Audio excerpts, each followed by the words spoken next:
Hello, everybody, and welcome back to Rev Left Radio. On today's episode, we have on Rasul, Mowatt, and 2 Black, who co-authored the book Laundering Black Rage, The Washing of Black Death, People, Property, and Profits. It just came out a little earlier this month, I think early April.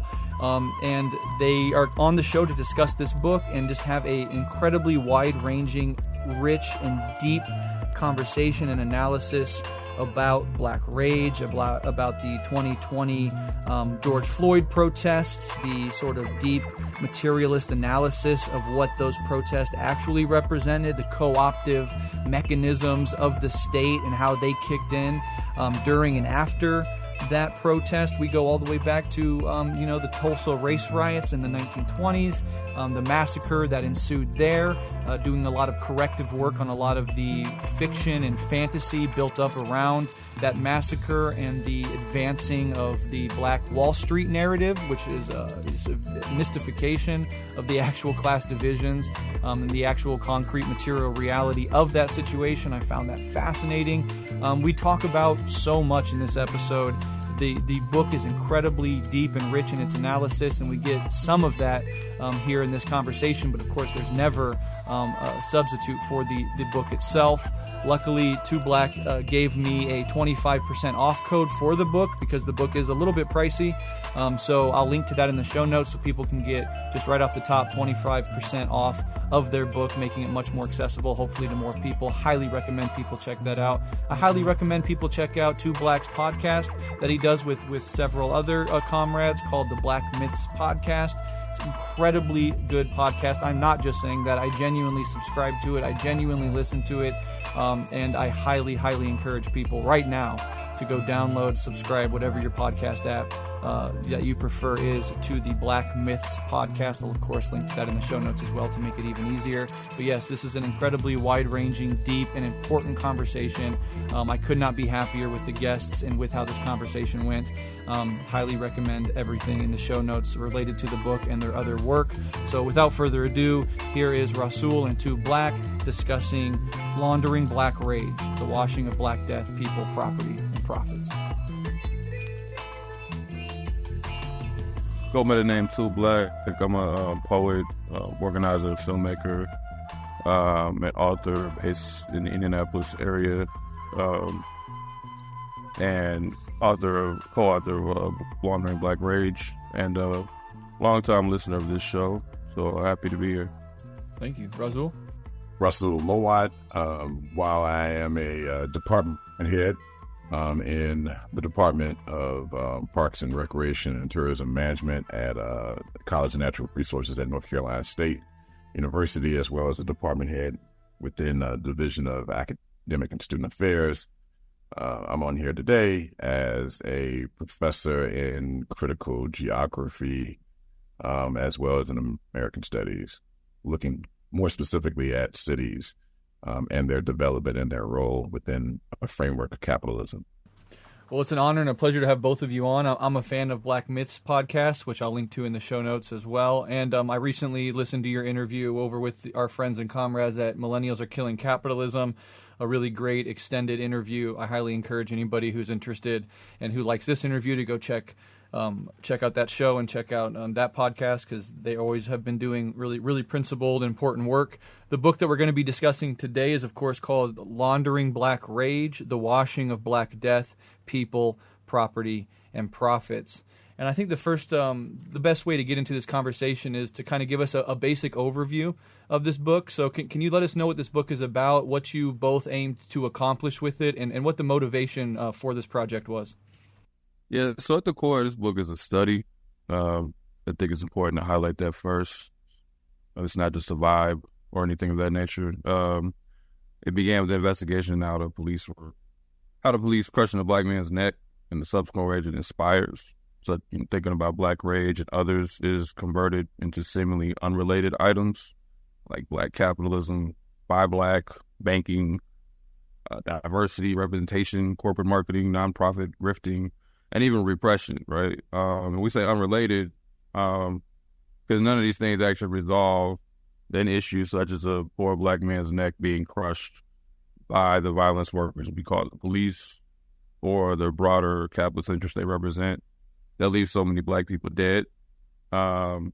Yet so many of us are conditioned to demand a lot of these unrelated things. Not all of us, but more than too many of us. So laundering at its base is taking something dirty and making it look clean. Our book offers a spatial and historical analysis of how the conversion of Black rage and the Black death into unrelated items, into these unrelated items I just named. So it's important to know, I think more importantly, that this analysis is not just about 2020.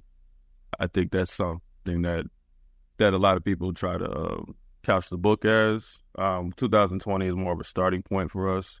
And when we say 2020, it's specific to George Floyd being murdered on May 25th by the Minneapolis police, particularly Derek Chauvin. There's this emphasis people try to figure out just 2020, and I think that's how we get stuck, is we're just trying to figure out what happened, why this didn't happen, why things that we thought were going to be revolutionary weren't, or whatever. And we think it's important to actually study the history itself, not just that year, even though we definitely give analysis to that. And then lastly, just to keep it brief, we wanted to give Black rage a material basis. So most scholars that have written about Black rage usually couch it as either some kind of legal theory or legal defense theory, or a psychological study of Black dysfunction to try to explain why Black people don't quote unquote behave the way that white America, just the broader America, might think poor Black people should behave. So other than maybe like a bell hooks or something, there hasn't really been like a material analysis of just Black rage and rage in general. From what I could find, particularly Black rage. So we're not looking to do any kind of psychoanalysis, so we're not looking to obviously present some kind of legal theory. We want to understand Black rage as a material response to oppression under capitalism. Black rage is Black rage is not inherently as a response is not inherently revolutionary or reactionary. So it can go either way. But it does come from a genuine response to oppression, nonetheless. So, laundering, which we'll get into more, is a means of throwing Black rage off the scent, like we say in the book. So laundering isn't simply, as we'll talk about later, isn't just, as we talk about typically with like the mob or something like that. We have a very different conception of laundering. So Black rage gets redirected from the core of what caused it to maybe lack of representation or something like that. So this book tries to understand, again, that process, that conversion. Absolutely. Rasul, do you want to say anything about that first question in your contributions to the project? Only just in the sense that, I think everything that Two Black mentioned is also couched in this need to understand oppression and need to study oppression. I think oftentimes we may either avoid even the term, oppression for, let's say, the use of racism, as a term. And so, so this book is also following a tradition of readings and analysis that we could sort of see best sort of represented by maybe Walter Rodney's How Europe Underdeveloped Africa. One of the books that, in particular, Two Black really sort of latched onto, which was Robert Allen's Black Awakening in Capitalist America, and of course, Frantz Fanon's Riches of the Earth. Yeah, absolutely. And so just to reiterate, this is not a psychoanalytic analysis. It's a materialist analysis, and it's not just about the uprisings of 2020 for sure, but that is a natural starting point and an important flashpoint in this overall analysis, which is, of course, much broader than just that year and just those events. But kind of starting there, thinking about that event, knowing that this analysis goes beyond it, we're almost 4 years out from that uprising, and hindsight does often give us sort of clarity that we lack when we're in the fog and chaos of the moment. Can you talk about what those protests did represent, what its reverberations and impacts have been in the intervening years under your analysis and in your opinion? Yeah, so to be candid, I think Russell would agree that we weren't, neither one of us maybe have the understanding of 2020 that might be popularly understood. I think it was a flashpoint for broader questions. And this is not a knock on people who are in the streets, right? Like, this is not saying, that people didn't care or anything like that. This isn't a pessimistic view necessarily. But I just think 2020, for me, was more so the end of something, more so than the beginning. So it shows you that the state had adapted to an environment that it hadn't quite adapted to in 2014, particularly August 2014, when Mike Brown was slain down by what's his name, Darren Wilson, I believe, in Ferguson, Missouri, in the St. Louis area. So at that time, there wasn't really a class of activists to respond to that. So that's why some of even the rhetoric that came out of that era, some of the police were clumsy. There wasn't a real apparatus to respond to that specific type of Black rage. In this case, that specific type of an uprising. So, you had online silly arguments, but about, whether Black Lives Matter was even an appropriate term, and people saying all lives matter. And this wasn't just conservatives or something. This is just how it was going, more broadly within the American context. And then you don't see nearly as much money unleashed during that time. And then, when you go to that area, there was a series of local activists that mysteriously died. Some of them died in burning cars. Some of them, showed up missing. There was a sling of activists that just died, and then there was people who were nominated after that. And this is also at the time during when we still have our so-called first Black president. So people thought that America, at least on the surface, was moving in the right direction. So when some of the civil rights leaders, like I believe Jesse Jackson, went over there, and even Al Sharpton, they were sent home. Like, the people there didn't want to talk to them because they had kind of watched the process of somebody getting killed by the police. Some pastor or minister came in and said, we're going to march. And people, particularly millennials at that time who were fairly young in 2014, were tired of that process. So you saw an emergence of a new kind of leadership. You saw more diverse leadership within Black communities, whether it was queer Black people or more Black women. There was also a lot of pitfalls that came out of that era too. And, the way academia steps in and nonprofits and things of that nature. And, there was a lot of things that didn't get corrected from that era either. But you didn't see as easily of a co-optation like Ferguson was going for a while, and the media didn't even want to talk about Ferguson. It wasn't even something that anybody wanted to even refer to. And it took social media, and it took people continuing to go out in the streets every day to even get there. By the time we get to 2020, that's not the environment anymore. The media knows exactly how to cover protests. Even with all the rage that was on the streets, all the corporations were like, we support Black Lives Matter. Jamie Dimon, who's the CEO of Chase Bank, was kneeling in his boardroom. And obviously you had Congress kneeling in kente cloths, and everybody was down for pandering. And Black Lives Matter signs were popping up in white gentrifiers, land or in their property. And this was something that, was happening at the same time. Wow, yes, there was hundreds of thousands of people in the streets. But there also seemed to be a tendency to just characterize all those protests, all those rallies, all those uprisings as the same thing. So there were people who were doing some really, important work, but then there was also videos,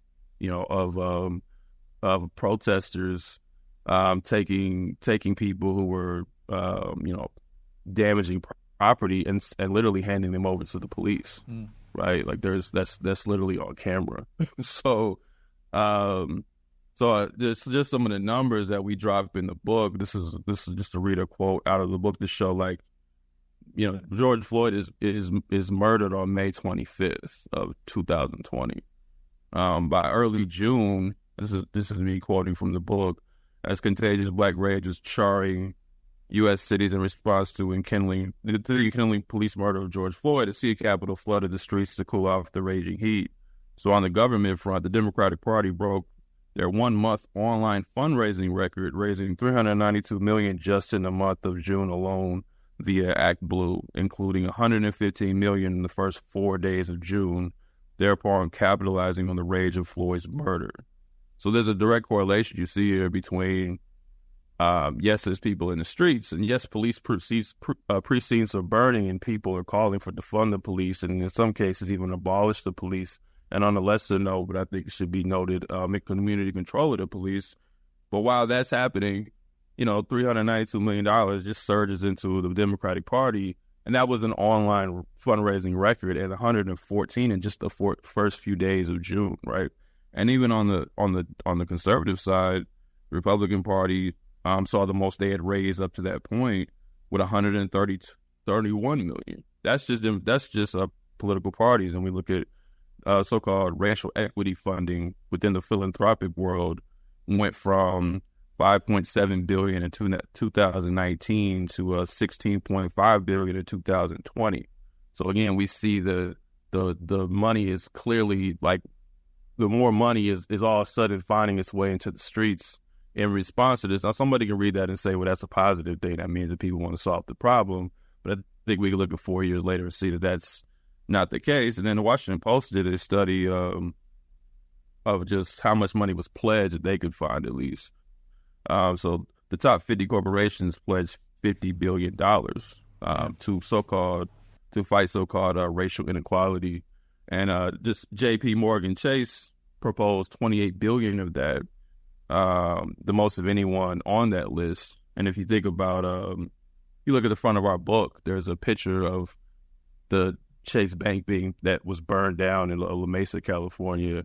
It's literally like a burned down bank that happened in 2020. And then there's a tag on some of the rubble that says BLM. But Chase Bank ultimately involves itself in the laundering. So this picture kind of shows how these two things that should not really be coming together end up coming together. And then lastly, there was another study that we put in the book called Market Response to Racial Uprisings that found BLM protests generated a windfall of profitability for policing. So these researchers tracked like high-profile killings by either white vigilantes or police from 2012 to 2020. So starting with like maybe a Trayvon Martin to a George Floyd. And the study found that policing firms experienced a 7% increase in stock prices relative to the stock prices of non-policing firms in similar industries during the 3 weeks following Black Lives Matter related events. Says firms experienced higher profits in 2 years following 2020 attributable to an increase of almost $1 billion in sales. So they found in this study that typically after every high profile police killing, these firms who made equipment for the police and even the police themselves got more money. They actually profited off of this. But 2020 was the most profitable most profitable that any of these firms had ever seen up to that point within that 8-year period.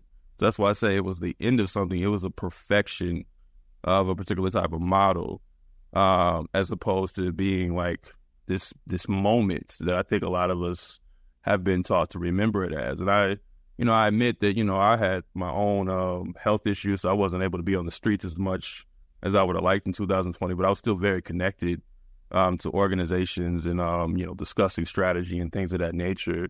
And, even here in Indianapolis, I was, we were seeing, the manifestations of some of these things, whether it was the arts be all of a sudden receiving more money than it ever had. And there being, as we talk about in the introduction, there being a emphasis on representation in art and Black art and being able to just maybe use art as an outlet for your rage, which isn't inherently bad, but it tends to not go well when it's not resolving the material conditions that cause this rage in the first place. So what does it mean to say I'm Black and angry in a painting, but the police get more money? What does it mean to say we came from, I think people were sillily saying in 2020, we went from picking cotton to picking presidents, right? This is some of the nonsense that was out there. So what does it mean to be, thinking like that and feeling like you're having an outlet, but, the George Floyds and even locally for us, the Drajon Reeds, these things aren't really being addressed, even if one cop may go to prison for that or not. So it does not deal with those conditions, does not deal with the broader conditions of capitalism or anything of that nature. So again, for us, 2020, again, Rasul can give his own take on it. But I'll say, at least for me, I don't think 2020 was the moment that a lot of us thought it was. It could have been if we even had better infrastructure in place. I do think there was a window there, but I think we missed that window. Yeah, and really quick before I toss it over to Rasul, the basic point is like this 2020 crescendo, this peak is more of a perfecting of the mechanisms of laundering, of co-option, this massive profiteering that took place. I mean, as like the Democrats are ostensibly supporting slogans like defund the police funding actually goes up.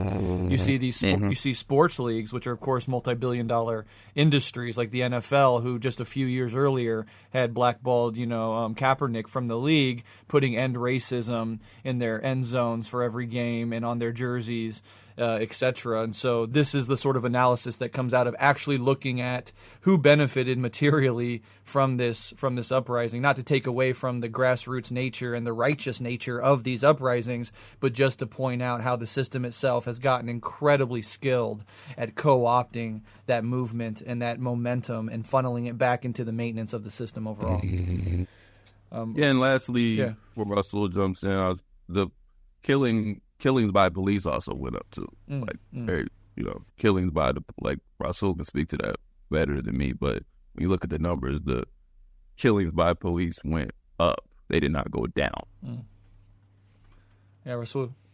Yeah, I mean, in terms of just my own sort of, thoughts on it, that really isn't necessarily in disagreement with Two Black. It's in the same vein of, in some ways, belittling 2020, but I think first to even think in that way critically about 2020, we were also influenced by Stuart Hall, the British cultural studies theorist, and he talks about conjunctures, these moments, right, in which there is danger and opportunity both being presented at the same time due to, the risk that empire and capital are both facing from resistance-based forces. And so what ends up happening is then a need to repress those actions to then rearrange itself to better deal with what has happened, previously. And so conjunctures can be these different periods of time that we can make note of throughout history. They're not necessarily fixed, in the sense that we all must agree upon, all of us must agree upon 1968 as an example. That's not necessarily Stuart Hall's point.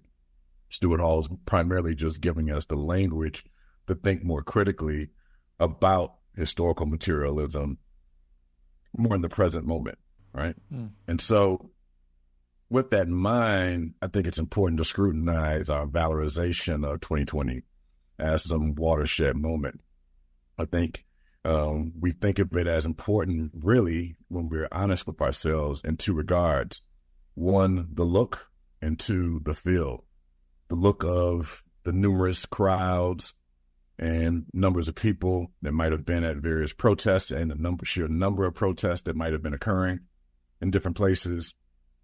The feel of the moment, right? The feel of being engaged in something and seeing something occur.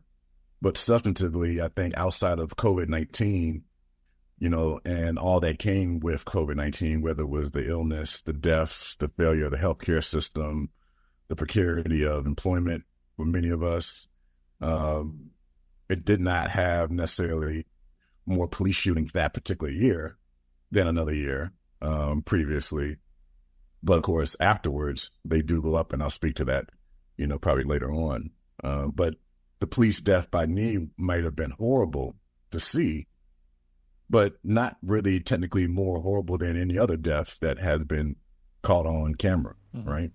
We can think about Philando Castile, we can think about all these individuals, whether they were shot in the back, shot sitting down in the passenger seat, shot walking down the street, all these types of things, right? Breonna Taylor sleeping in her bed.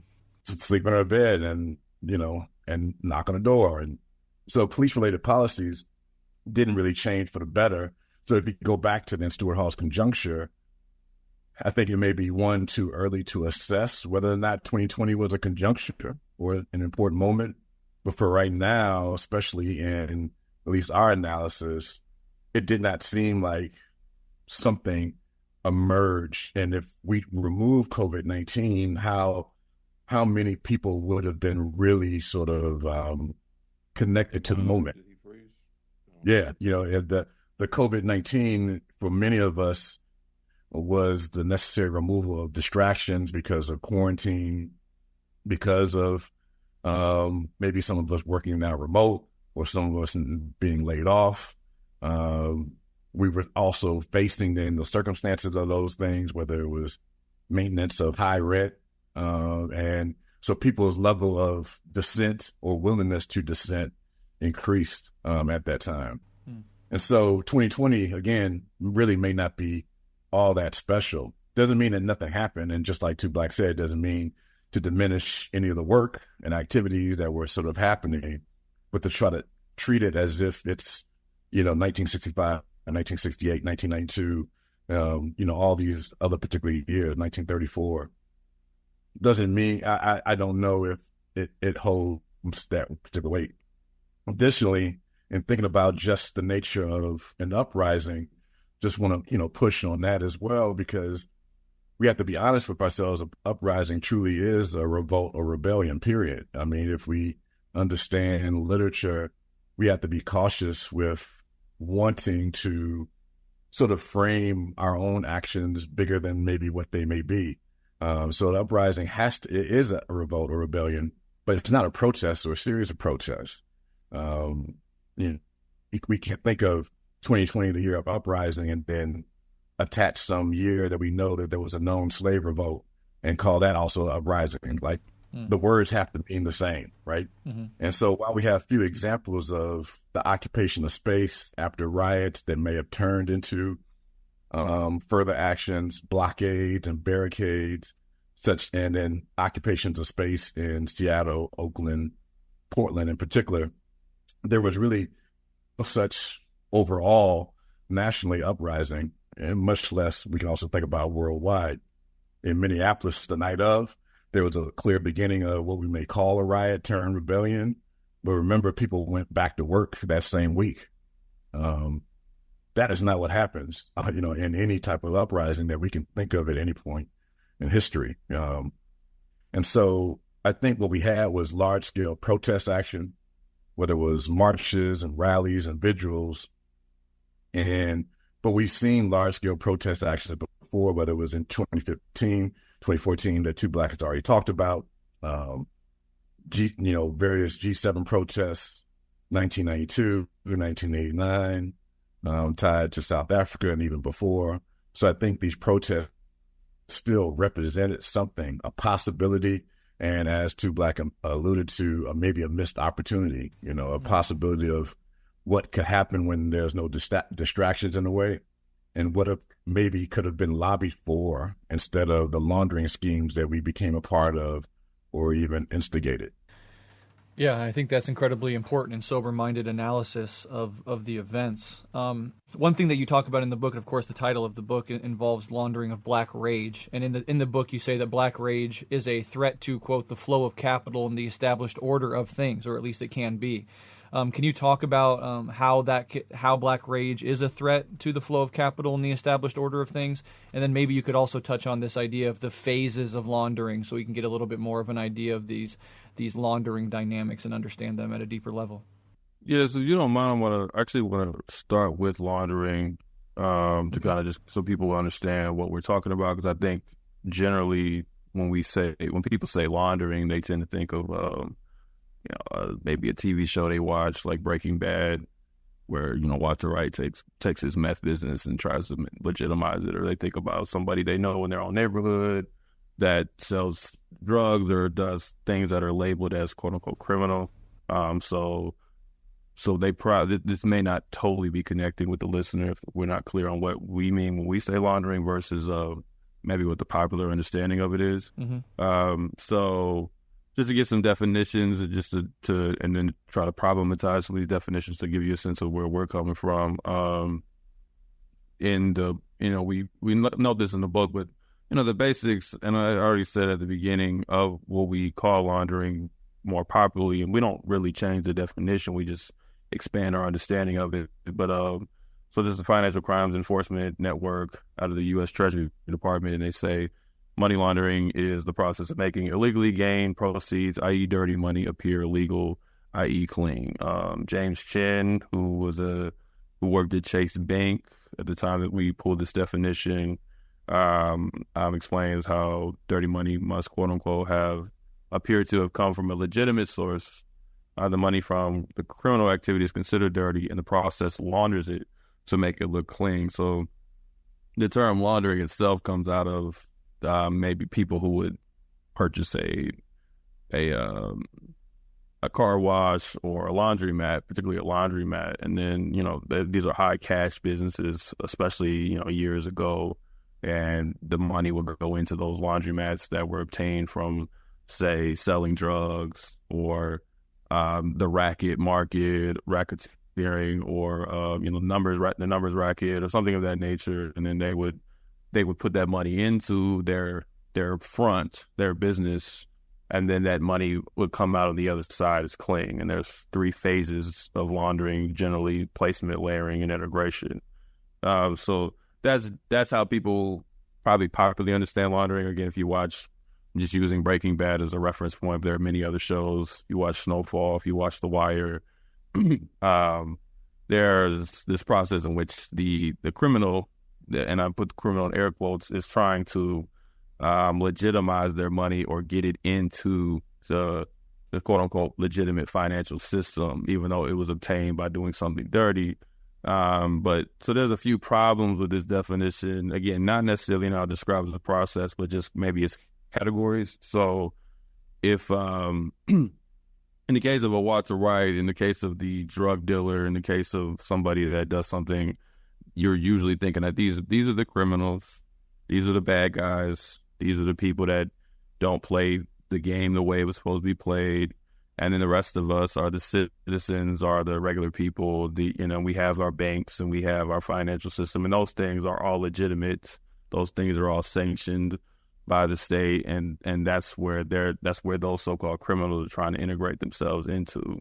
But the idea of criminality just doesn't hold up that cleanly, as we know. So to just say that the drug dealer is the criminal, or the guy that is not paying their taxes, low key, like selling T-shirts on the corner, and them trying to legitimize that money is obviously a certain conception of what we would call crime, and crime is a political category. So for us, if you think about, as Shin talks about the legitimate financial system, what makes capitalism a legitimate financial system, right? Like, what makes any of this legitimate in comparison to the drug deal? Like, why is one legitimate and one is not, and the other is not? So if we just simply apply the definition that is already out there, we don't have to change it, we don't have to alter it. And the idea of taking something dirty and making it appear clean, well, in the United States,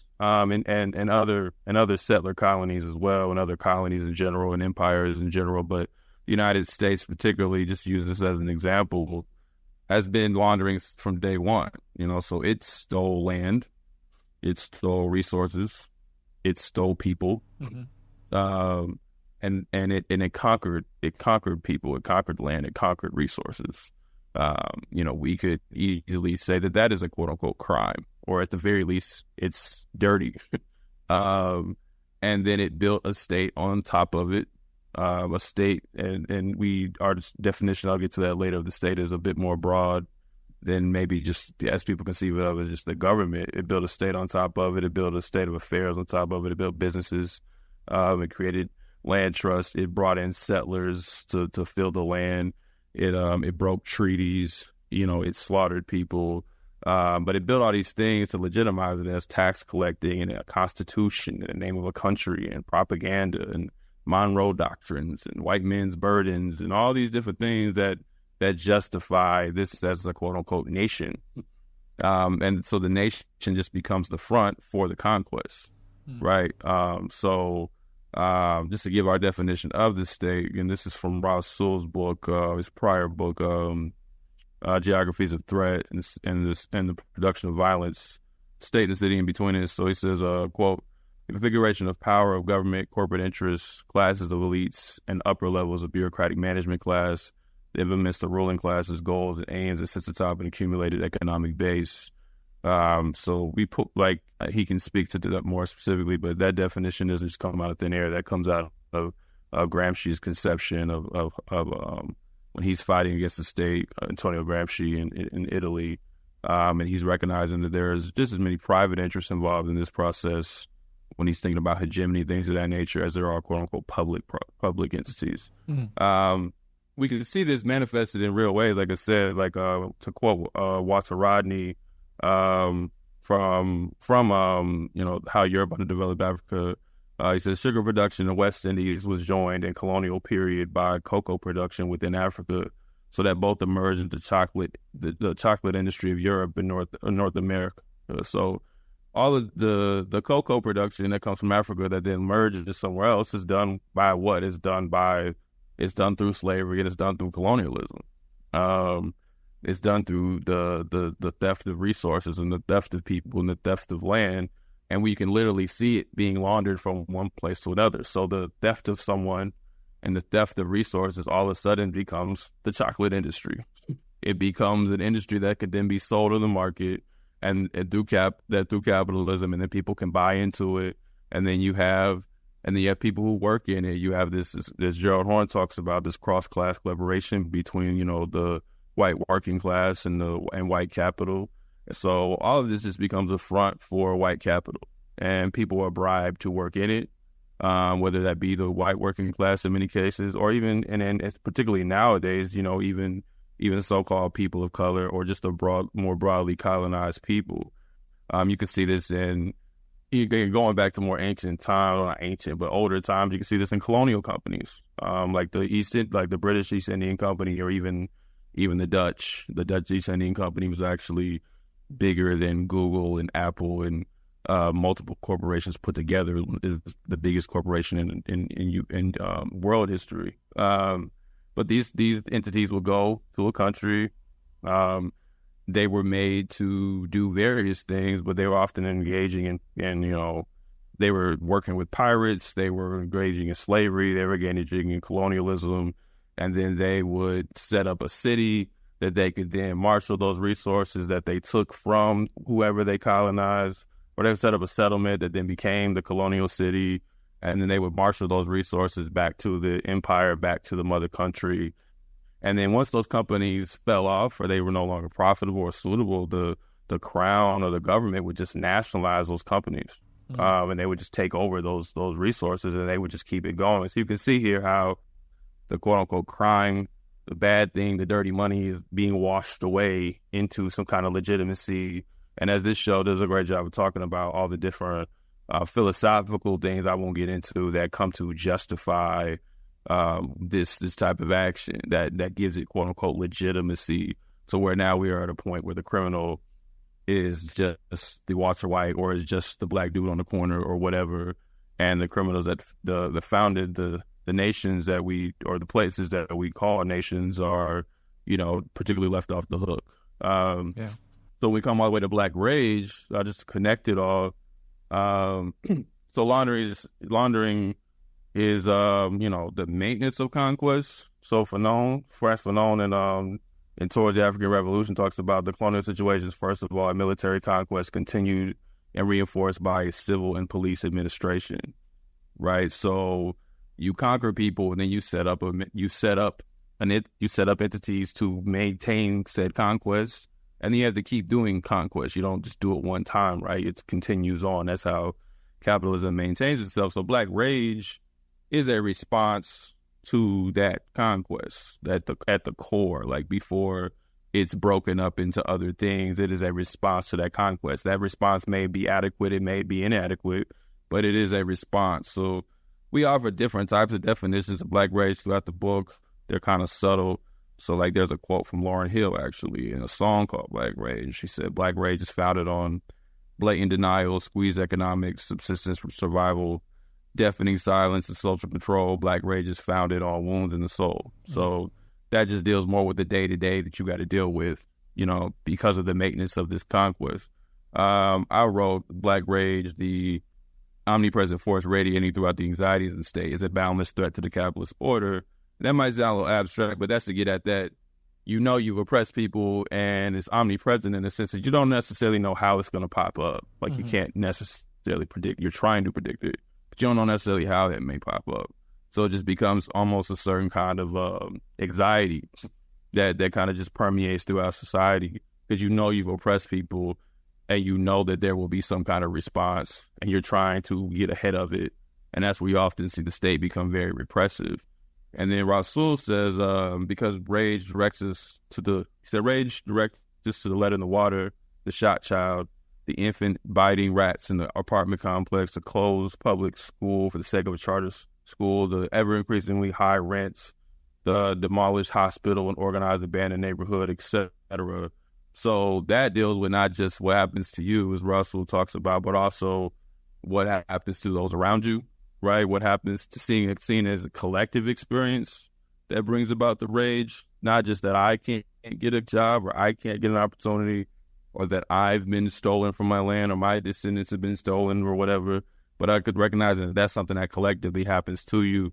So we talk about the collective response to that, even though we do distinguish some different make some class distinctions between like a militant Black rage and a narcissistic Black rage, pulling from Bell Hooks book. So yeah, I could get more into that. It was a long answer, but I just want people to just have a bit of a backdrop as to what we're talking about. Because again, Black rage at its core is a response to that.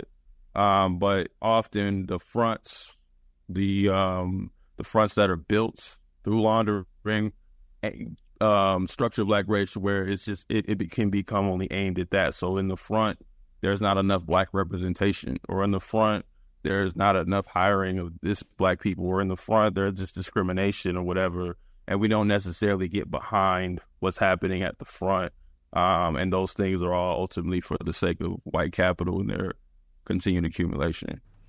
Absolutely masterful analysis, and it really resonates in those layered definitions of Black rage at the individual level, like you can see in Lauryn Hill's lyrics, the collective and community level, and then the system-wide level, or the perspective of the system in this constant state of anxiety, which goes back to the constant state of anxiety of the slaveholder, knowing that his entire wealth and life is built on the labor of slaves, and knowing that is an untenable situation, that it could explode in his face at any moment.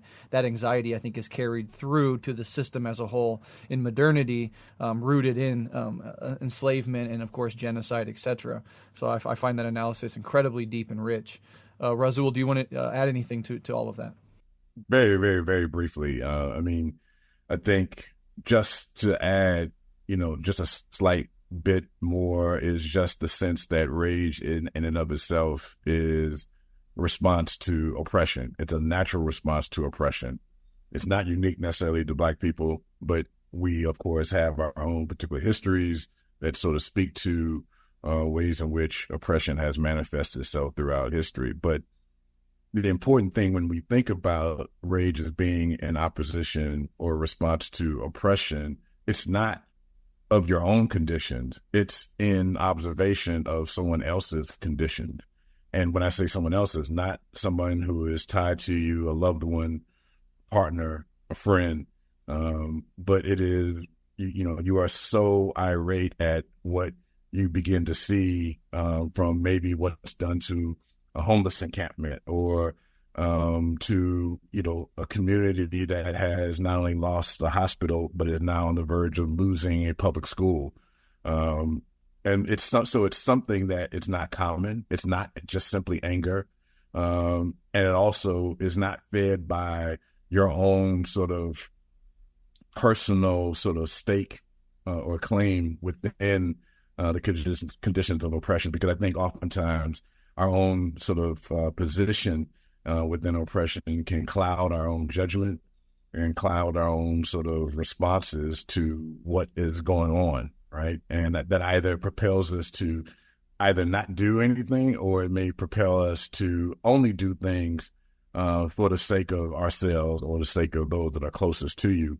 But when we move ourselves past thinking about only ourselves and those who sort of feed us in some way, that makes us then we become an unknown factor. And so this then comes back to Hall's conjunction, in the sense that, it is that's the other hand of it. That's the danger. It is something that the state can't account for, is people beginning to care. There was this old expression in The Wire of giving a fuck when it's not your turn to give a fuck. Mm-hmm.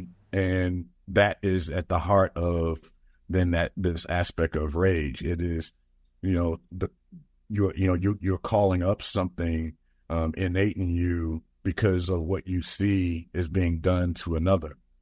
And maybe that's probably the most valuable thing, at least out of 2020, was there was some salience in terms of people's response to seeing the sort of suffocating death, by knee of George Floyd, especially worldwide. It connected to people, and not because specifically of George Floyd, but it connected to how invaluable people's lives are on a day-to-day basis, and also in the midst of what we were all experiencing at that time, which was COVID-19, and how just completely worthless people's lives were in the scheme of things.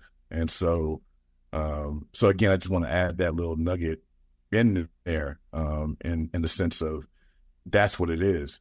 But it's not pure. It is not something that automatically will propel and move people towards greater action, but it is a necessary recipe for greater action. Mm.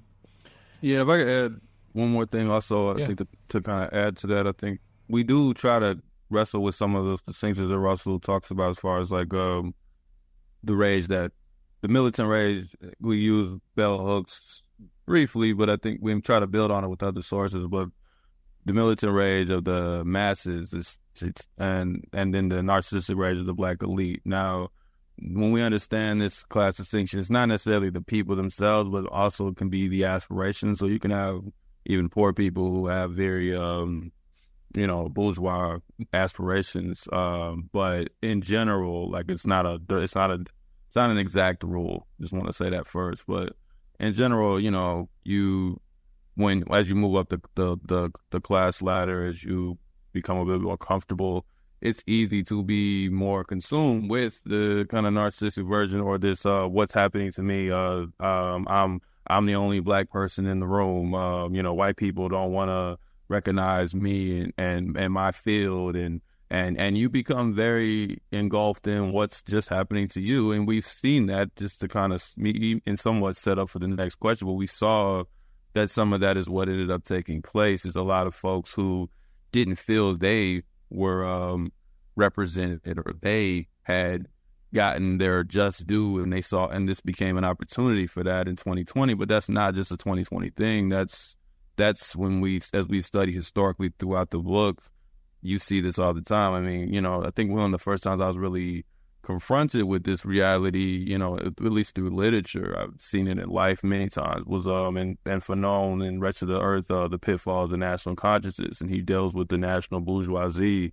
and how after the national liberation struggle, he talks about how the national bourgeoisie has a tendency to sell out the new nation. They have no ideas, they have no creativity, and they often, as he says, become just brothels for Europe. And that's how you get this neo-colonial model. So you see that across the board, where the interest of not totally really resolving the contradictions or really dealing with the material conditions are obviously going to be suited for the people who are allowed to receive more bribes, who are positioned to receive more bribes. They have more to lose. They have more of a stake in the natural order, or not natural, but the established order of how things already go. So it's part and parcel how things will become watered down or whatever, but it's this particular group's job to take that more militant rage that is not inherently going to do anything revolutionary. That is all dependent upon the time and space, but has the potential to go in that direction and will help, position that rage. We use Pierre Bourdieu's concept of social capital. In many ways will embezzle the social capital created by that rage. I know you wanted me to speak to the phases, so this is kind of what we deal with in the phases of Black Rage. Is just you have the incubation phase where there is this this is the period in which Black Rage is simmering, it's built, but it's also where the contradictions are created. So on one side, you are experiencing the day-to-day oppression, but then you are also being socialized by that oppression. You are also being conditioned by that oppression at the very same time. That's why we say Black Rage isn't this perfect thing. It comes with all its contradictions because it can be conditioned by the oppression, but the oppression can also condition the actual rage to eventually reach the surface, right? So that's the incubation stage. That's most days, as I always say when I explain this to people. That's most days that you're living. That is the property that is the school that gets closed. That is the police brutality that doesn't make it to the viral video but happens. That is the dirty water. That is all those things. Eventually, in the labor phase, there is an uprising or a kind of response to those conditions, and we categorize it as labor because, again, using this social capital model, like that labor does produce an actual material thing. It produces a base of things that can happen. It opens up new possibilities. It creates a certain cachet for a group. But this is where if things go wrong, and things don't always go wrong, there have been successful revolutions, but if things are wandered away, this is where, like I was saying, the interests of that Black elite can come in and move it elsewhere. Sometimes that fails. Like in Haiti, at the beginning, before the revolution, there was a move by the French to give free people of color equal rights to the colonizers on the island. It wasn't Haiti at the time, and then that didn't go well. The slaves didn't settle for that. They were supposed to be given equal rights so they could manage the population, right? So they could manage the slaves that had been having smaller uprisings on plantations prior. It didn't go well. The Haitian Revolution was successful. Now, after the Haitian Revolution is a different conversation. We won't get into that. But the actual revolution was successful in overturning slavery in its goals. So we say if labor is strong, if the people that are actually producing the social capital of the rage is strong and organized, they're able to withstand some of these things. If not, it can usually go in that direction where it's about the individual interests of a few people within that group, like Bourdieu talks about, who embezzles the social capital of that group. If they're unsuccessful, then we move to the commodification phase where, since you were unable to actually successfully revolt and revoke the means of production and revoke the actual resources that sustain your life, you have no real other thing other than to go back to work. And your labor becomes commodified within whatever is produced from that phase. So, 2020, we've seen some of the most gross expressions of those kind of commodities, whether it's the all the TV shows that try to pander, whether it's the artists that make money off of it, whether it's the general kind of discipline that comes with those commodities that will then be used to discipline the population that, hey, there's a chance here. Hey, you can make it in America. The colony is not so bad, whatever, right? Like that becomes a commodity phase. So I forgot to explain that, so I want to get through that quickly. Again, people should read the book. There's a lot more there, but that's just to kind of, and also just to speak to those kind of distinctions of rage too.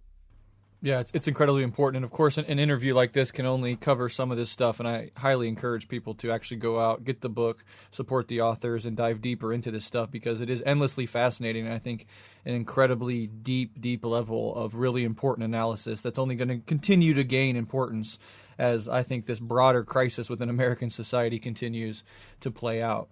I do kind of want to shift to geography a little bit because I think the question I was going to ask about Black Lives Matter and corporate advertisements and opportunists, etc., I think was very much touched on, especially through the point of like embezzling social capital for individual advancement. We certainly saw some of that. Feel free to, of course, touch on that, but kind of moving forward, an interesting part of this book is the geography and the role that cities play as sites of laundering. I was hoping that you can kind of talk about that, elaborate on the role that geography and large cities play in this analysis and why it's an important avenue of investigation more broadly. Because I think some people might, sort of maybe be confused about the role that geography could play in such an analysis, and I think it's a really important part of it. Two Black had already touched on some of that legacy of colonial city projects. So the colonial, what I call colonial city projects are basically what we think of as the initial settlement that's, placed somewhere, probably on a coastline, and it grows from there, whether it was the Spanish Empire, the Portuguese Republic, French Empire, German Republic, British Empire, and so forth, right? And so when we think of the growth of these cities, and a lot of this, I pull from Daniel Nemser in another particular book, but still it helps to inform, our work here, is that with Daniel Nemser, he looks at the development of Mexico City under the Spanish Empire and how much the Spanish Empire constructed the city in response to needing to manage populations. And populations needed to be managed because the city itself, the whole purpose of the colonial city or the settlement even before the city even formed, was to manage the extraction process of resources back to the crown.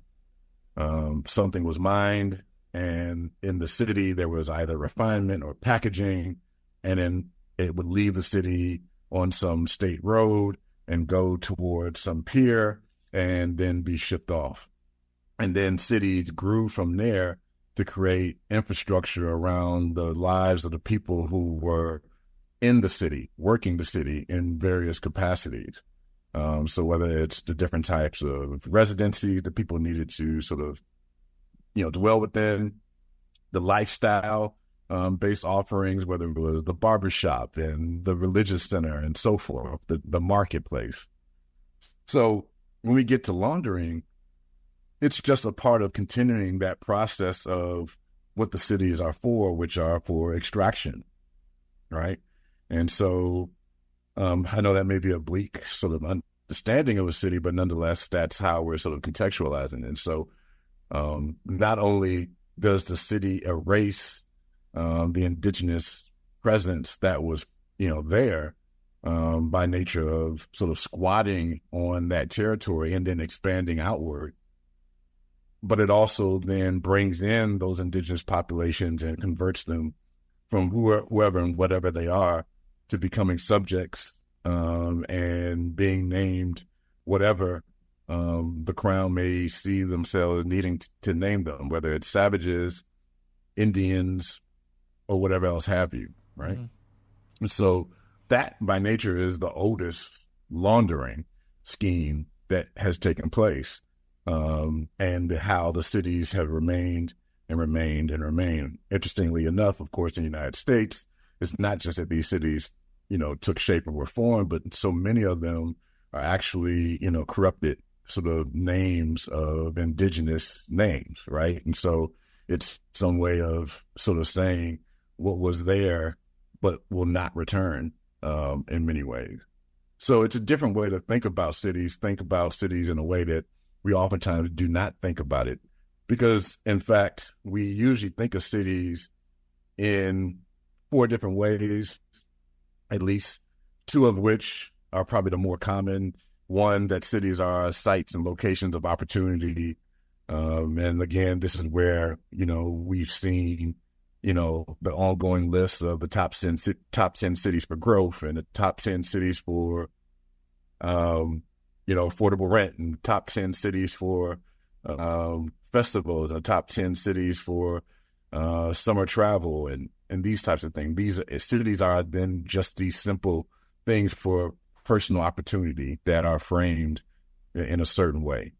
And then another sort of social way that people begin to define cities, that they're centers for opportunity for design. So not personal and social based opportunity, but they're opportunities in which people can experiment with their ideas of how people can move to and from.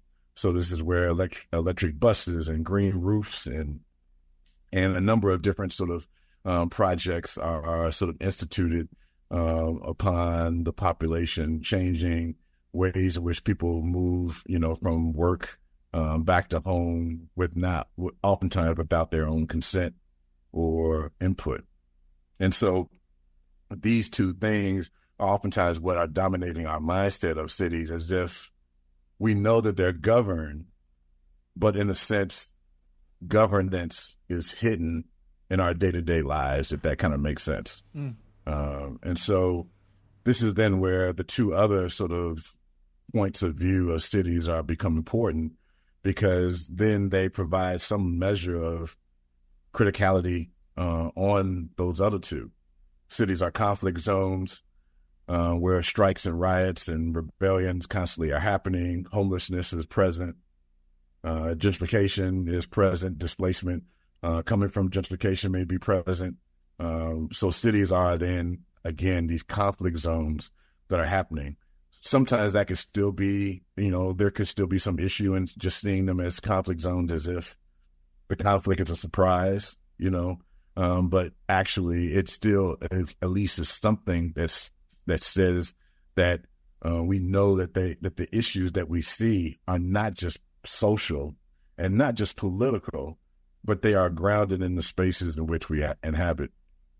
And then the place I think that we're both coming from in terms of Laundering Black Rage is that cities are the center for capital and the center for population governance, period. And so, laundering is nothing more just an extension of how to, move that capital as well as to govern people, because laundering works in both capacities. It helps to maybe move around money, move around resources, disguise resources that have been used for, unethical reasons and unethical means. But at the same time, laundering also helps us to be completely fine with unethical governance, governance that has not cared for the people in a particular way. And so laundering works within both of those capacities of the city being the center for capital and the center for population governance. So at least for me, geography was key. Yes, the Rutledge, the book that we produced through Rutledge is technically, under the sort of real estate land, grouping, but nonetheless, it still was a helpful way to situate laundering away from, easily discussions that could have gone down the road of what people are doing, what organizations are doing what, and more so really seeing at the end of the day that, all actors that are engaged or involved in laundering are still subservient to a greater role, a greater purpose. Yeah, absolutely fascinating. Too Black, do you have anything to add to that? Not much. I think part of I always make sure that comes up whenever we're questioning about it, as far as the city parks. I think it's easy to, and I totally understand, it's easy to get caught up in the things that we all kind of are familiar with, regards, like Rasul said, what people are doing, the scandal here or the scandal there. But I think that cities helps us see that there's something already happening before the scandal ever occurs. Before the person, the grifter, the whatever that we tend to associate with, the activist that doesn't distribute the funds, or the pastor who's corrupt. Cities help us see that there's this broader operation in place that is constantly in motion. Like, I remember one time I was saying to Rasul, like, when you look at like semi trucks going down the street, you know, for those who are familiar with the kind of laundering terminology, there's a term for laundering called mules.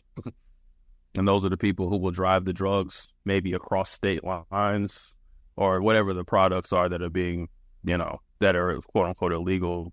They will drive them across state lines, you know, into usually a city or some kind of location to drop off the products so they can then be distributed. But we only tend to associate that with, again, the quote unquote illegal activity. But when you look at the streets, what is always on the streets are semis, right? And this is not a condemnation of semi truck drivers or anything as individuals. That's not what we're getting at, but just more so, you can always see the products of capital moving from one destination to another.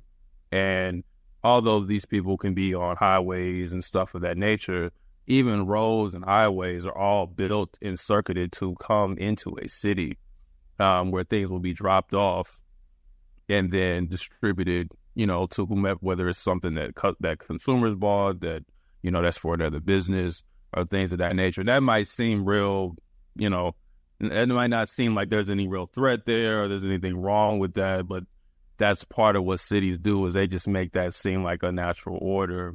When again, where did those resources come from?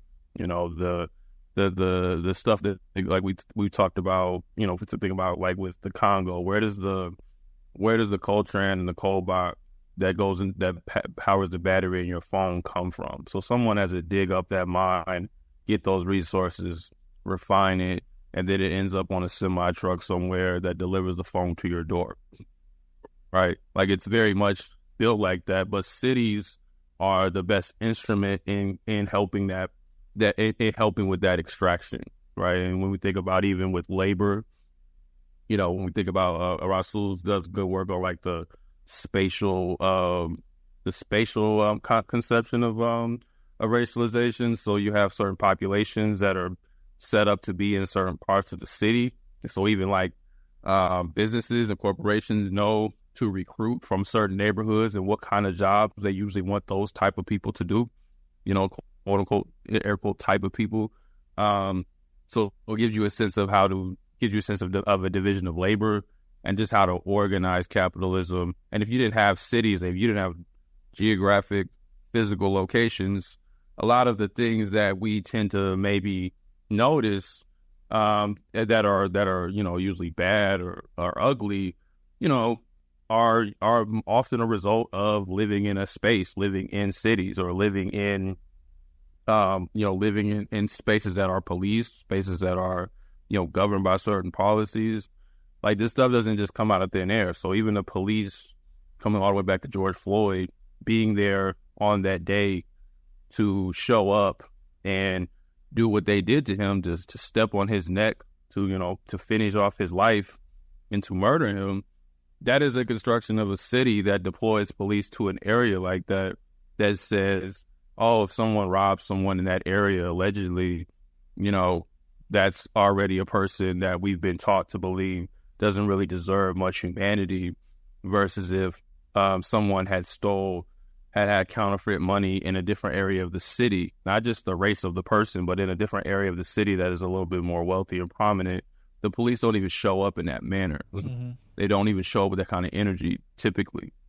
You know, so because that part of the city has been designated as an area where that kind of thing just doesn't happen, you treat the population differently there than you do over here. So cities really help a lot of the other ideas that have then eventually become kind of our consciousness of the world. It's cities that really help, I think, develop those ideas of what even a stereotype of a person, or what, you know, what we should think of people, comes from like the neighborhood they're from and the area. And that's something that cities help orchestrate over and over again as they're, you know, laundering the different extractions of capital, you know, whether that's to the customer or to the business. Mm. If I can also just sort of, you know, add some more to this point as well, is that, you know, just as a sort of a mega church aids a pastor, right, and sort of hiding or distracting the people from clearly the extraction from people's paychecks from their donations, right? And so forth. Mayors and city councils, as well as governors, utilize interstates and stadiums and parks and these types of things as also distractions. And these distractions, of course, are part of that laundering. So when we sort of think about, in particular, art projects, whether it was the street murals that were pretty popular and noted all throughout multiple cities in 2020 as well as 2021, that's an example of something that has to happen in a space, and it has to happen in the space of the city for it to do the work of distracting the populace away from the original issue, which was the killing, to the need for art, the need for our joy as an expression, the need for the dignity of artists to be celebrated as our leaders in self-expression, as an example. And I'm just saying art because art is, the more current ways in which we can see dollars being funneled in for the purposes of moving people away from core issues and core, and basic needs. But of course, 20 years ago, we can think about sports, sports stadiums, sport teams, and things of that sort. Even though they still play a dominant role, it's not as much as art. And then in other sort of generations, there were other sort of schemes that worked in that particular way. And so the city does that work of housing the sites and locations that are most likely viable to get people's buy-in to go along with the laundering. Because laundering won't work if you do not have people who are willing to work the laundering, as well as people to accept the laundering is occurring. And so I think that, again, thinking spatially about these things, one, moves us away from these sort of criticisms about personalities, but also more importantly, it really gets us to think more concretely about how it sort of manifests itself, in our daily lives, and how we even sometimes are complicit within it because, we like the park, or we like the nightlife, or the street art that is sort of erected in the name of whatever, not knowing that there's this whole sort of series of productions and commodifications that are happening behind the scenes to give us this, as opposed to give us what we truly need. Absolutely. Yeah. Incredibly important stuff, and again, I highly encourage people to get the book and dive even deeper into this analysis. Moving forward a little bit, and one of the chapters that I found particularly interesting myself, as I had just recently, within the last year or so, visited Tulsa, in Chapter 6, titled Laundering a Massacre from Black Wall Street to Black Capitalism, you discuss the Tulsa race riots and massacre and the subsequent class and ideological laundering dynamics of that particular event and of black capitalism writ large. I was hoping that you could discuss this historical event, the idea of Black Wall Street, and your criticism of black capitalism and the role it plays in all of this. Yeah, apologize ahead of time if I get annoyed. Not because anything you said. This one always this particular myth or the idea of Black Wall Street gets on my nerves. So there's that. But yeah. So again, just to give people a baseline before I get into any criticisms or anything, or what we were even more broadly getting at is, there was the Tulsa Massacre, May 31st, 1921, and in Tulsa, Oklahoma. That's what we were getting at. We're talking about Laundering and Massacre, but more, I guess, just to give a little historical context of just that area. There was that people tend to refer to as a Black Wall Street. That we'll get to how that's not necessarily what it was called at the time, but so there was a neighborhood in Tulsa, a segregated neighborhood.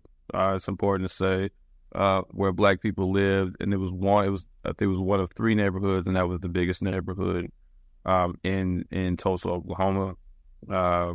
And even to go even further back, Tulsa, Oklahoma had just been or Oklahoma as a state had just been founded not much, maybe a few years, I think maybe about 20 years or so before this.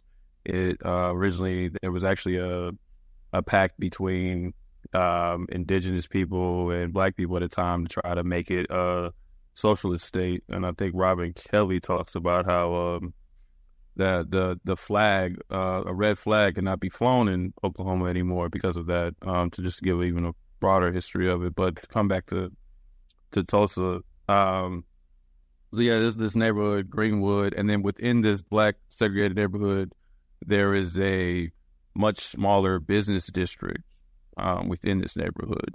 I think Rasul was talking about one of the interviews we did. It was referred to as Magic City, but people nowadays call it Black Wall Street. You know, there's no real basis for it. Honestly, there's people who said that Booker T. Washington, and even that is very highly disputed, referred to it as Negro Wall Street.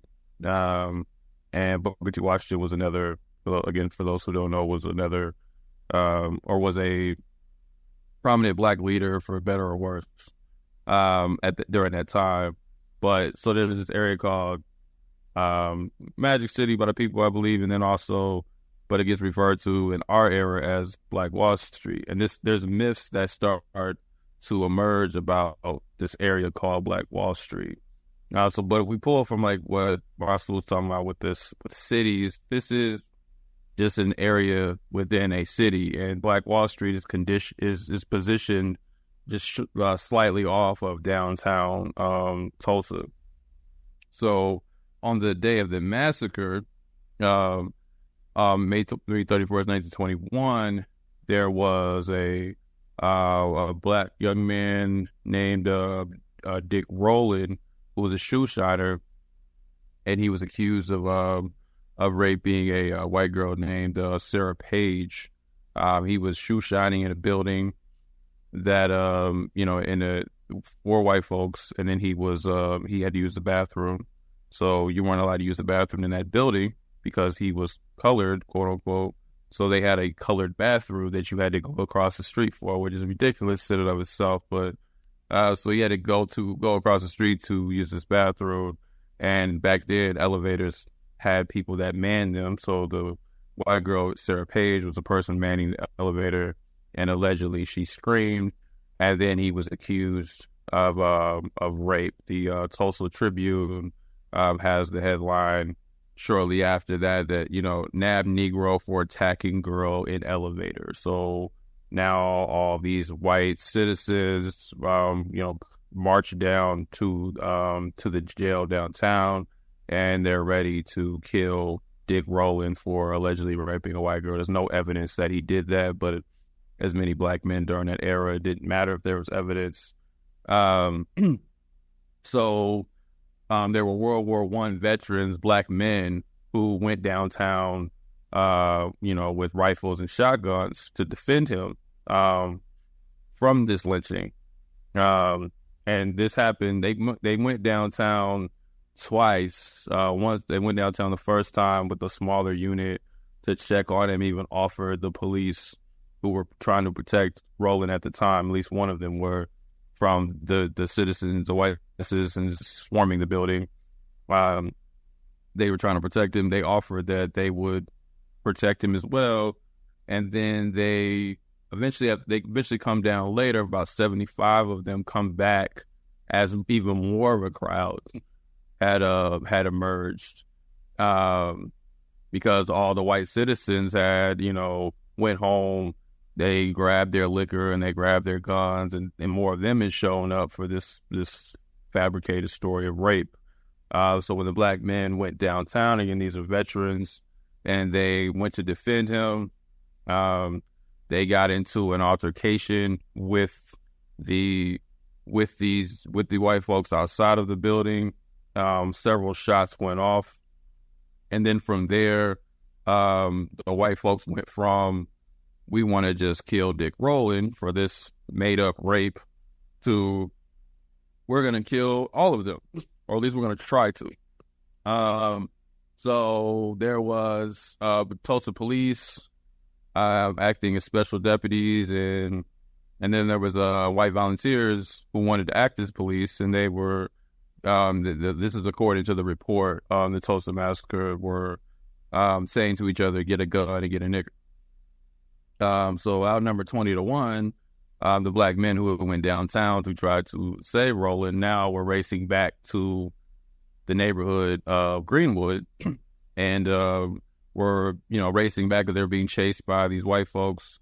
And then they were able to fight some of them off, but then later that next day in the morning, there was actually a whistle that goes off. The story is wild, so I was just retelling it. There's a whistle that goes off. The white folks are stationed around the neighborhood of Greenwood. A whistle goes off in the morning, and then they all just swarm the neighborhood, and slaughter takes place. You're talking about businesses, homes, families are being torn apart. People are being killed. We honestly probably don't have a real count of how many people died on that day. They say 300, but we'll never really know. Well, I would say we'll never really know. There are reports of graves that have not actually been dug up. So about 1,200 homes were damaged, 191 businesses, 300 people were killed. Many people ran out of the city. And there was just this idea of, again, we talked about Black Rage earlier as this kind of something that is a thread, is something that is co-opted. But in something else we try to do in this book is talk about Black Rage as a moral panic, as some kind of, like I talked about a little bit earlier, this anxiety. So this idea that black men were going to come downtown with guns and defend another black man against white racist citizens or vigilantes was just not something that could be tolerated. So Black Rage becomes a moral panic and just made up. They were just trying to defend this one man.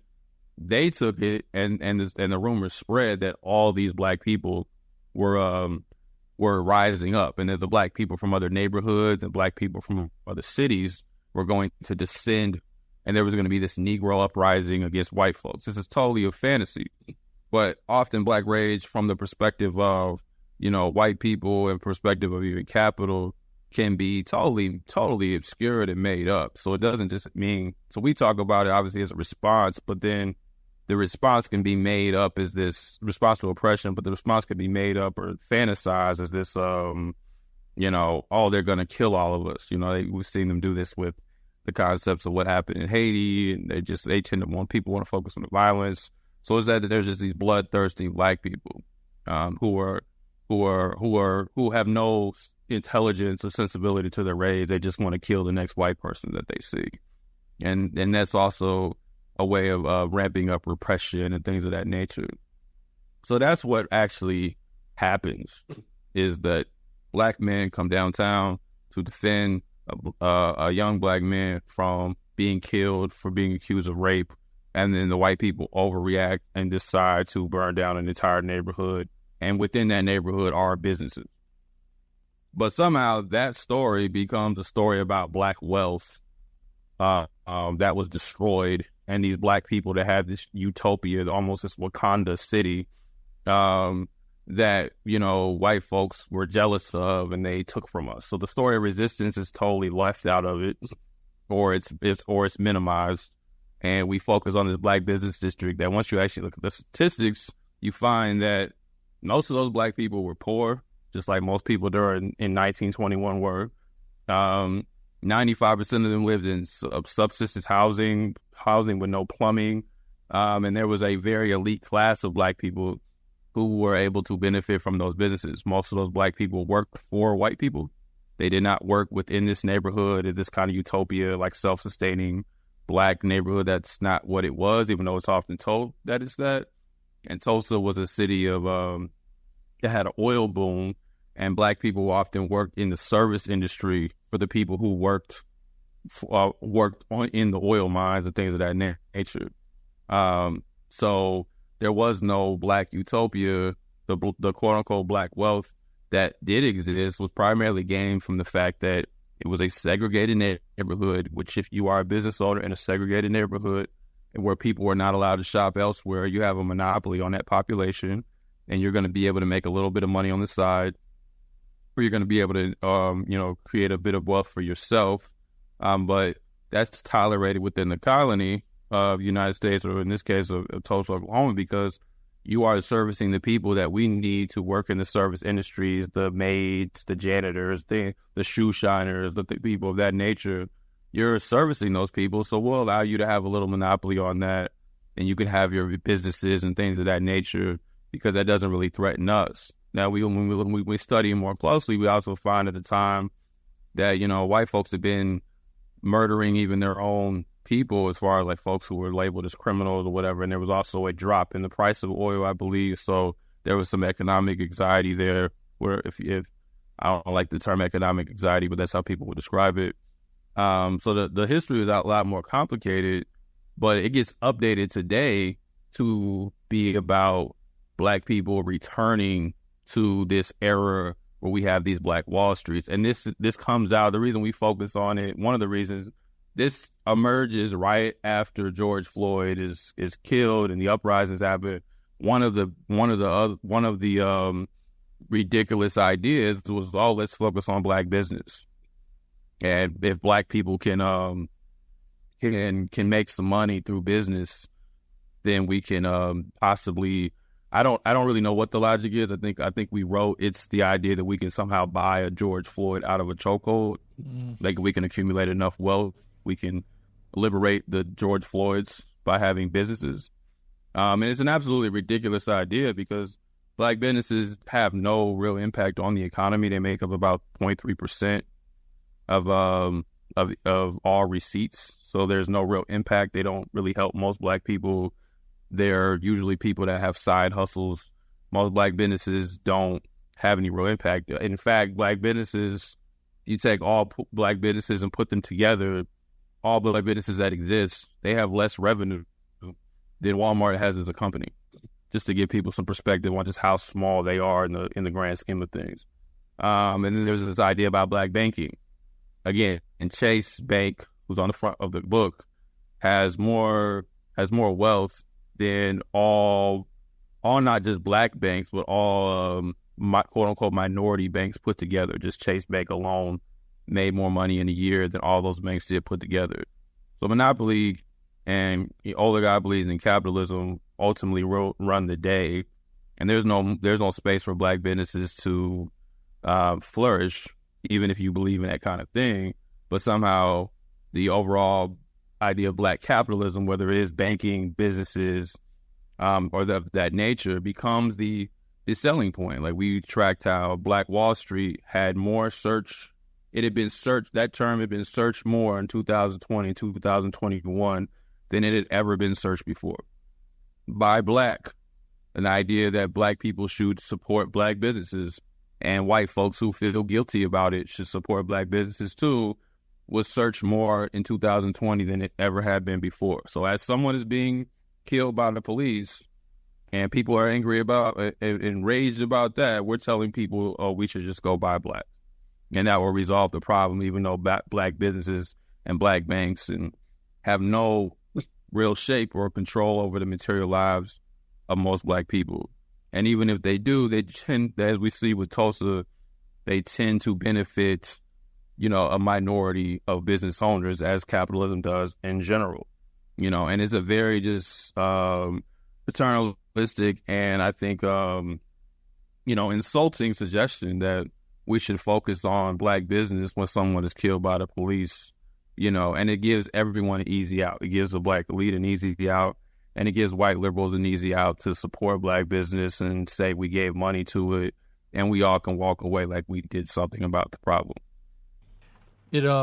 Yeah, absolutely. It's fascinating, summarization of a crucial historical event, and then just elaborating on that sort of ideological co-optation that occurs. And what it does is, among many other things, and of course you point this out, it obscures these class divisions. Like I remember after 9/11, George Bush came out and said the best way you can help this country is to go back and start shopping again. And then after 2020, we hear, support Black businesses, as if supporting Black businesses, especially in the light of the relatively small role they play in the overall economy, is somehow helping Black people, more broadly. And I think that obscures class divisions within the black community, and of course it obscures class divisions in the broader society, because the implicit idea is that by supporting black businesses, you support the quote unquote black community writ large. And that's a false, obviously, idea, and it re-entrenches the ideology of capitalism more broadly, which is of course the center around which this entire system revolves. Rasul, do you have anything to add to all of that? Oh, go ahead. You know, and then Rasul could jump in. Yeah, I think that's a good point on the George Bush thing, that go shopping, things of that nature. And I do want to know, this hasn't received hardly any pushback among most black people, because most of us are not educated, and I don't mean this in a demeaning way, like we're not smart. I'm saying we're not educated by the people presenting these solutions. We're not told or informed about the actual numbers and the data. So logically, it would seem to make sense. If you support business, you own, black businesses, you own your community, you have more control, and then you can have more say in your day-to-day life. Like it would make sense. But like I said, the chapter really shows, when we crunch the numbers, like it's not close. But we'd also reference a poll or a survey, I should say, and surveys are always, have their contradictions. So, take it with a grain of salt. But it was a survey that said that, where black people were polled, and they thought that black business was the next to voting was the best way to achieve, or buying black specifically was the best way to achieve racial equality. Was next to voting over even over protesting or things of that nature. They thought that was the best way to achieve it. Now, I don't know, I looked at the sample size of it, so I don't know who they all talked to. I could only get some sense of it. But that just also goes to show, like, what Rasul talked about with cities and just in general, when we talk about laundering, there's a level of consent that has to take place. Because if everyone was clear on the level of how ridiculous this is and how insulting this was, this doesn't work. Like, it would be insulting to say, hey, they just killed a black man, let's go buy black. So that's insulting. Right. But other people, see some kind of, light in it. And because a lot of those interests are entrenched in our communities, in our neighborhoods, those class interests.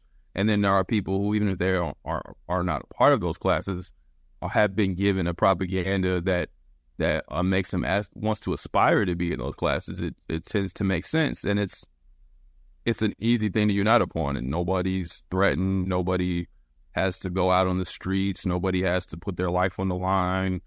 It's just, all I got to do is go to a flea market thing and buy black, or I can order the thing online. It's not to say people should not do those things. Right. I do those things myself sometimes, but I don't buy black with the idea that I'm liberating anybody. I just like the thing you sell. You know what I'm saying? Mm-hmm. Or I just like whatever you're doing. I don't have any like, oh man, if I know you and you got a business and I like it, yeah, I'll support you. Or if I know that there's a way that maybe this particular business has some good politics and might use some of their surplus to help the community, sure, I have no problem doing that. But more broadly, it's insulting to suggest that this can somehow, resolve any bigger issues that we face. And it's unfortunate that many of us have been, conditioned to kind of buy into that, Yeah. Really quick before Rasul gives his 2 cents, when you were talking to Black, it makes me think of figures like, Kevin Hart teaming up with Chase Bank to launch a financial literacy campaign for Black communities. Killer Mike coming out and talking about Black-owned businesses all the time and telling, rioters or protesters to not destroy businesses because some of those businesses are Black, or even like Jay-Z reifying this idea of being a Black billionaire and how that's somehow, edifying or liberating for Black people as a whole. Are these people like just sincerely sort of confused? They think they're helping people? What are your thoughts on figures like that and the role they play in all of this? I don't think they're confused, no. They may not know the data as well as what we presented, but I don't think they're confused. I mean, Killer Mike, it's interesting you bring him up. Killer Mike was actually involved in starting a bank called Black Wall Street, like an online bank. It's in the chapter. And the idea, it was started with him and Grey's Anatomy actor Jesse Williams. And where did the most of their money come from? Chase Bank. It was actually called the Greenwood Banking app, which is the neighborhood of that this so-called area Black Wall Street was positioned in. Right. And then when you track what this has done since, nothing. It's not a real bank. It's just an app. It's not. They're not, like, literally you're taking money from Chase. So you're disproving your own concept on its face. Like you're not pushing you're not creating any kind of autonomy or independence, right? Like it's coming directly from the same companies that have, as we also talk about in the chapter, helped obliterate the little bit of Black wealth that had been built. In the 2008 financial crash, about 53% of Black wealth was totally removed because it was so much of Black wealth was concentrated in real estate. And even the idea of wealth and all that, we could go down a tangent, could be unpacked as far as what that even means. But no, I think these guys are just, I'm not saying that these guys meet in a room somewhere and they're ordered to go out on the streets and sell this stuff. I don't think it's that simple. If it were, it would actually be fairly easy to resolve that. But I don't think that they're confused for the most part on what it means. I think that I can't speak to anybody's personal, aspirations because I don't know these people. But I think it just fits well within their interests. Like, Jay-Z can say, look at me, I made it. And it fits within the general white capitalist interest to say, hey, look at Jay-Z, he made it. Like, you put him on the screen, Killer Mike, who's always talking about out of both sides of his mouth, but like is very invested in that similar kind of narrative, right? So, I think that when they preach this stuff, they always package it, and this is what lets me know that this isn't necessarily sincere, in my opinion. They always package it as it being like liberating for everyone. Like, my success is your success. Mm-hmm. If I do well, you do well. Then why do you have $1 billion and I don't? Right. Like, it's a very simple question. Like, why are you rich and I'm not, if your success is tied to my success, right? Like, it just doesn't make sense. So no, I think that class of Black people is incredibly damaging. But they hold our attention because they make good music, or at least we think their music is good, or they make good movies, or whatever they tend to engage in. And we can get caught up on one character over the other.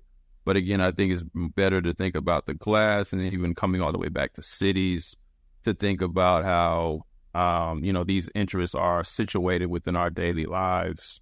And if it's not one rapper or one celebrity, it'll be another, because that's the kind of thing that is promoted by the broader society, of capitalism, right? So Killer Mike's able to, get through or whatever because Chase Bank does see some value, because we talk about, to kind of close out the answer to this question, but like in Black Awakening in Capitalist America, Robert Allen describes a very similar phenomenon in 1968-69. So this isn't a new strategy.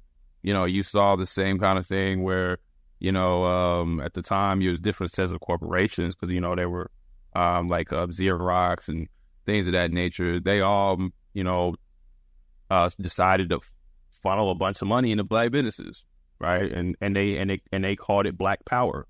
And they made you think that by having Black business, it was Black Power, and Nick and the Ford Foundation put a bunch of money into Core and others to try to push this idea that, yeah, we agree with Black Power, as in the sense of Black people control their own resources, and they took the idea of Black Power that was a more radical idea, and they just started into Black capitalism. So you're seeing it now, even though people may not be using the term Black Power, it's a very similar kind of bait and switch, where this idea of Black wealth and Black community control, which speaks to a kind of ideal Black power, is situated in, okay, if you can get your money up, you can make it. And Nixon, we talk about in the book too, exploits this, and he says, the real militant just wants to have a piece of the action.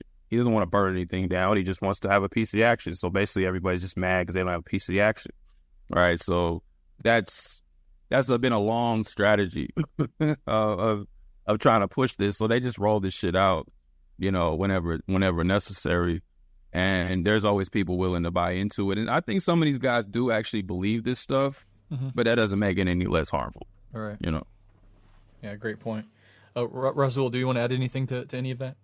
I think really briefly on a supporting end, which is the need for narrative in myth making. I know, of course, Two Black and his colleagues from Black Myths Podcast, of course, did a remarkable episode on Black Wall Street that I encourage people to, 2 episodes back to back that people should check out. Yeah. But I think the more and more we have been sort of confronted by thinking about this question and the importance of Black Wall Street now in context of the book, I'm starting to, honestly, Two Black, I'm starting to think about it less than a myth and more of a fantasy. That's fair. Because I think, when we think about myth and how important myth making is, one, there is some agreed upon sort of aspects of a myth. The myth is formally taught as well as informally supported. There's dimensions about it that people have some sense of it and they sort of elaborate on it. And the unfortunate thing here is Black Wall Street, as people want to call it that, as opposed to the Tulsa Massacre, they really don't know the details, but yet they know the shade or the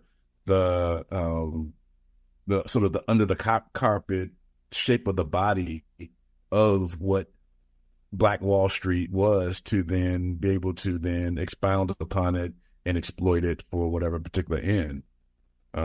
Stuart Hall, yet again, sort of makes this notification of the importance of mass culture being a commodity.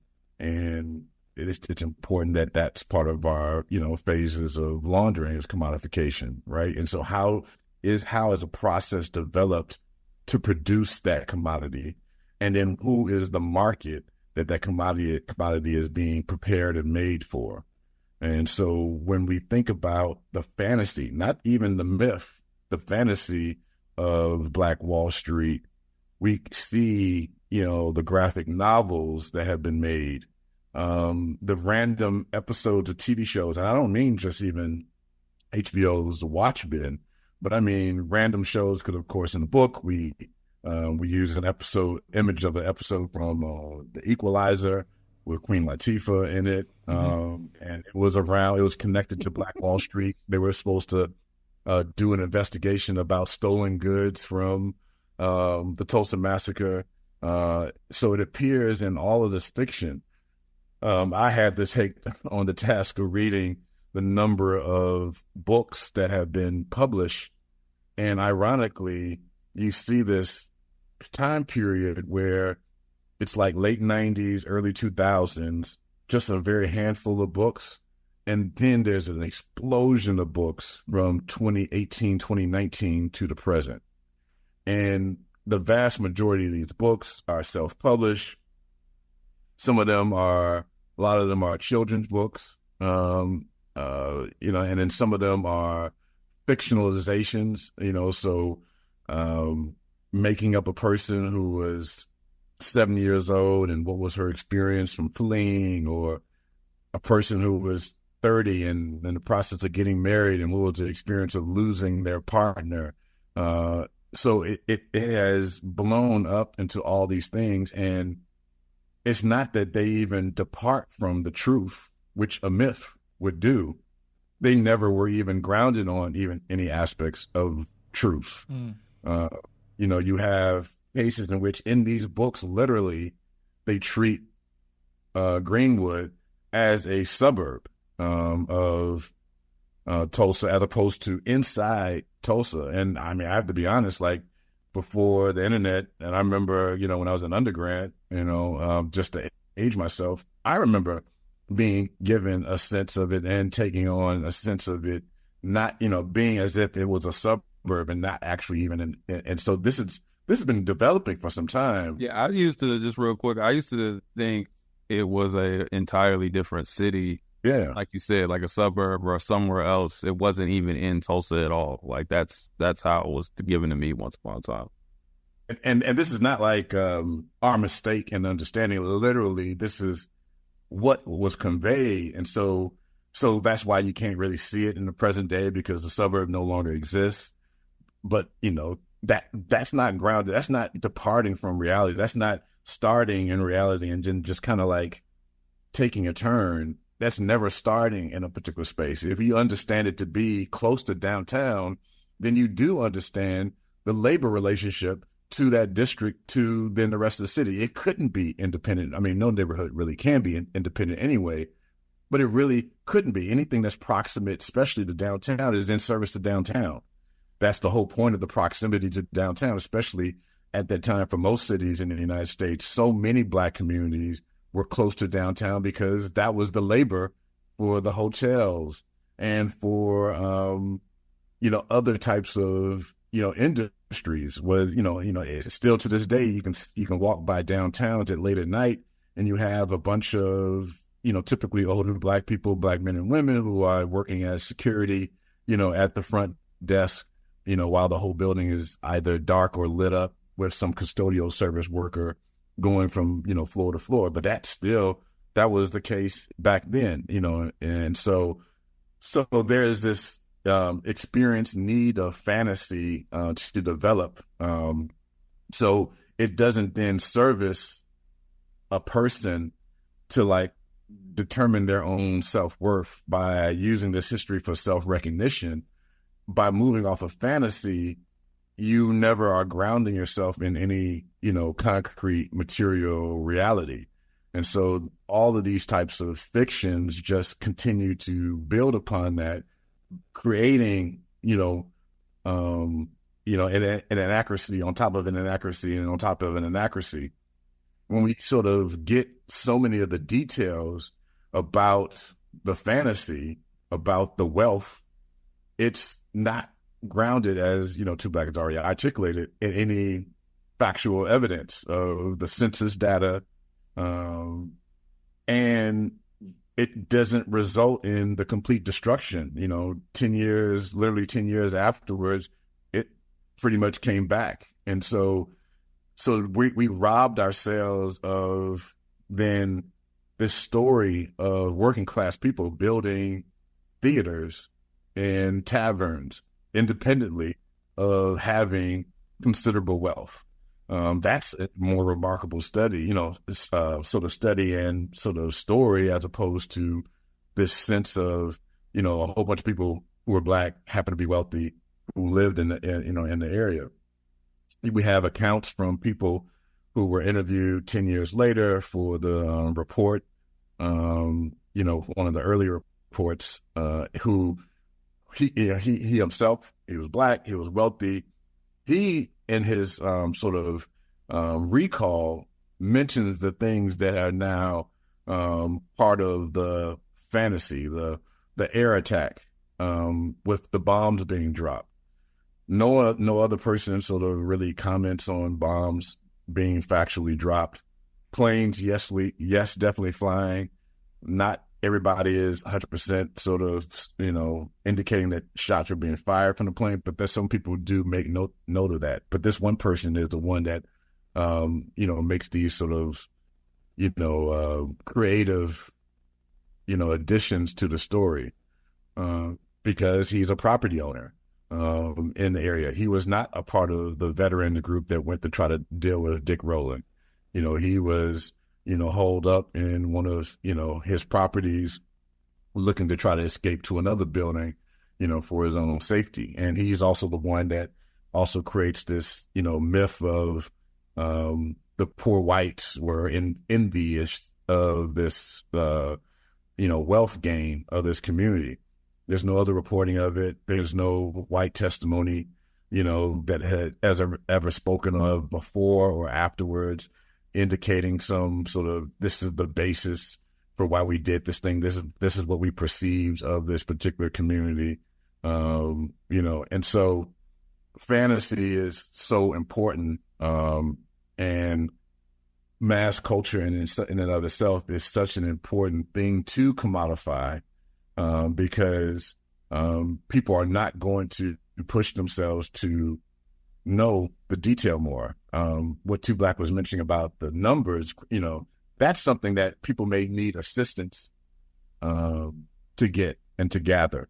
But when it pertains to just the basic details, I mean, people can go to the Wikipedia page. I mean, it literally can give you at least some basic information, but most people, all they know is that there was this thing called the Tulsa Race Riot, Tulsa Massacre, and it destroyed Black Wall Street.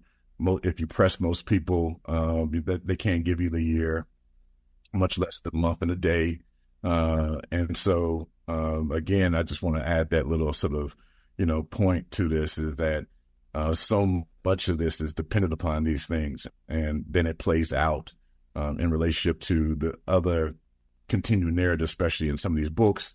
A lot of those books also, I forgot to mention, are about wealth making, wealth establishment, generational wealth development, and I think there's two other, if I'm not, correct me if I'm wrong, Two Black, I think there's like at least two other banking related ventures. One is a debit card by, I think, United Bank or something like that. Yeah, it's a black owned bank.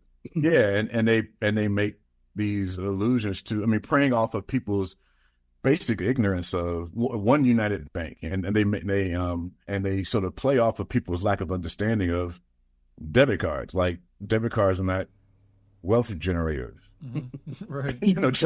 just in general, but the guy who owns the bank has a whole video where, I mean, he goes through this long explanation about why it's important to open up an account with this debit card, and how it could really, in one generation, really establish you towards eventually owning property and what you can pull a pass down to other children. And I'm like, a debit card. It's just a debit card, Damn. And they call the you open the Greenwood, the Black Wall Street checking. That's what. And again, I mean, I mean, these are the places where it is hard to sometimes not mention people, but I mean, it's just one of those things where, I mean, it just keeps going and going. But that's why I'm just sort of thinking that it may not even be a myth.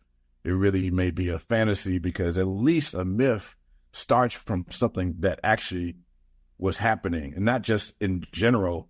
There's a large event that was happening, but a certain person or a certain group of people did a certain thing, and then there's this elaboration. There's this creative license that then is executed on those things. And in this particular case, it just seems to be where it's just a fantasy.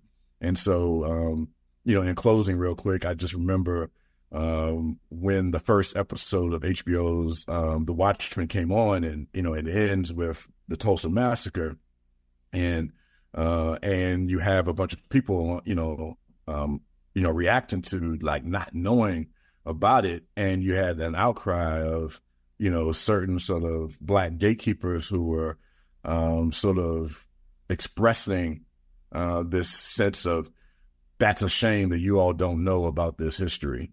And my point is, most of them did not know this history, especially if they're calling it Black Wall Street.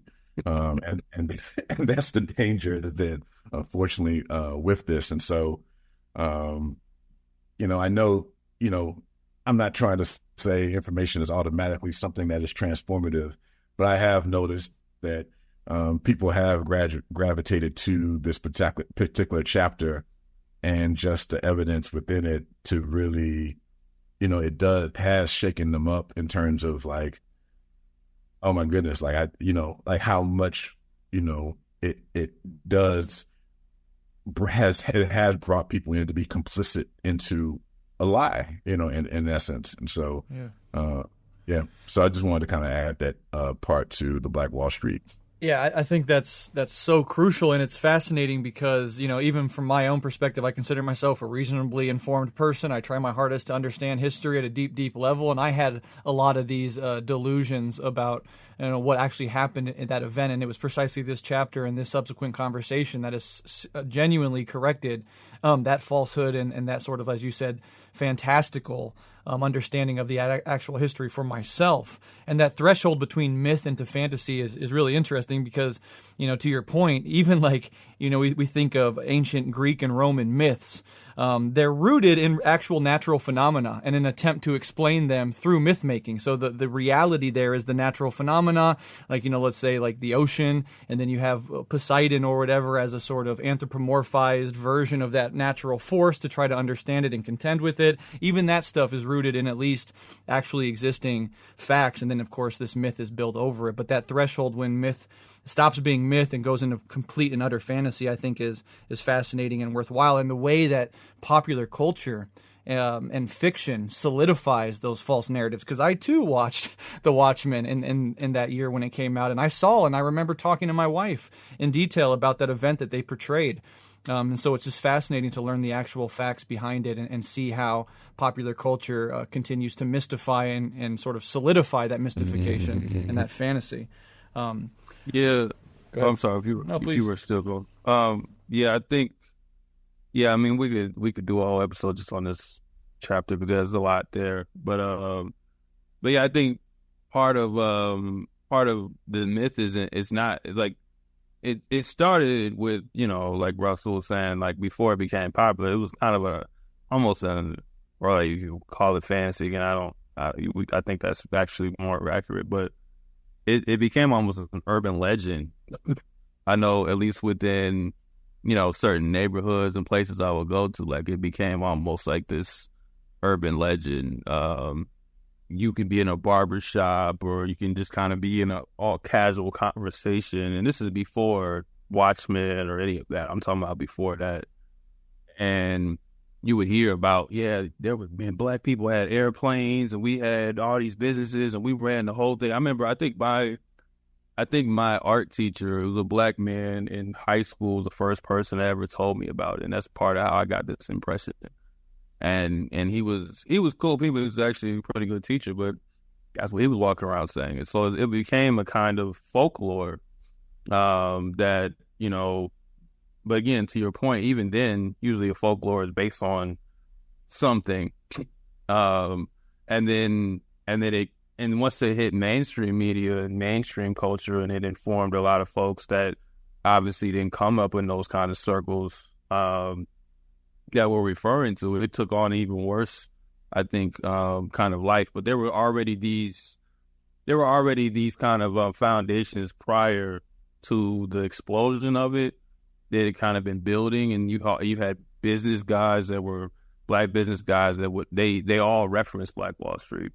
So like we note in the chapter, by the time you get to 2020, 2021, now you have the White House literally saying, we want to rebuild Black Wall Street. And it becomes a way of pandering to voters that we support black business and we want to bring back a Black Wall Street, or we want to bring Black Wall Street to your communities, and you go to local events and people are saying like, yeah, we're going to build a Black Wall Street, or it's taken on an entire life that, again, when you look at the facts, is just not anywhere close.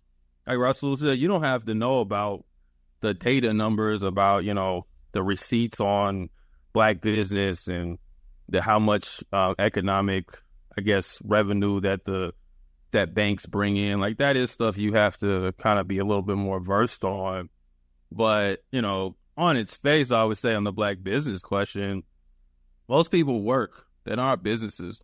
So that doesn't make sense to me why we would focus on a minority of people to be business owners, because most people work. That's just a fact of capitalism and really a fact of life.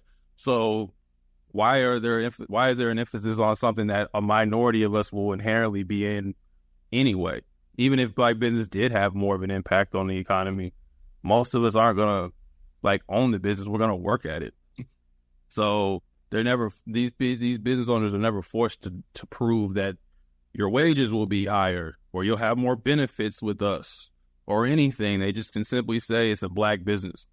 But I mean, if Walmart was owned by black people, that the material reality is the exact same. Right. So, like you still have to get food stamps to work there. Like that's just what it is. If Amazon was owned by a black man, the material reality is still the same. If Jeff Bezos was black, nothing changes. Like literally nothing changes. Other than maybe I would argue it might even be worse, because now you can present Jeff Bezos as some kind of success story to black people that he's not, just as a white man, but nothing's going to get any better, at least, right? So, but Black Wall Street is where all these different talking points find their kind of like, they all converge. Like Black Wall Street is a point of reference for, white capitalists. It's a point of reference for, black people who think they're capitalists. This is a point of reference for some even like more black nationalists, and even people who mean well. It's a point of reference for white folks who think that they're helping. It's a point of reference for a lot of different groups, whether they're on the left, right, or anything. It becomes a kind of universal point of reference, and it does not hold up under any scrutiny. Absolutely. And of course, it is, as you've mentioned, an extension of this representational idea that if there's one black person in a position of power in politics or in the economy, that somehow is good for the entire community at large. We see that in politics, we see it in economics, we see it in the world of sociality, etc. So always to be skeptical of that. Now, we are over 2 hours here. I've absolutely loved this discussion. I cannot urge people to get the book itself because, of course, as I've said, this discussion can only cover so much, and this is really a rich investigation from beginning to end. But I want to kind of go to the conclusion and then wrap up this conversation. In your conclusion, you argue for reverse laundering, and you argue that, quote, instead of using the fronts to legitimize black rage through bribery, we should flip the bribes of the capitalist state and fund the anti-colonial, anti-imperial measures it so religiously outlaws.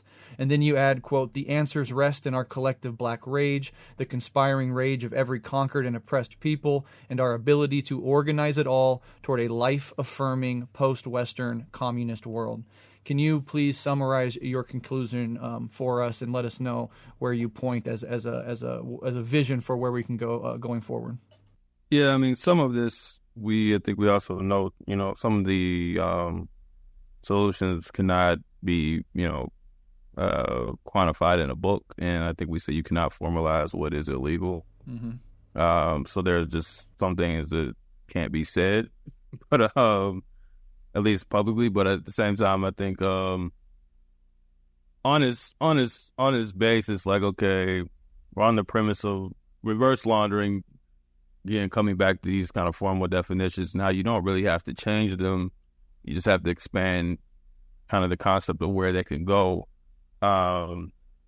Reverse laundering, just as a basic definition, is to say the opposite of laundering, in the sense that you take something that is legitimate to fund something or to resource something that is illegitimate. So if I'll give a negative example of this is Iran-Contra with the United States and the CIA.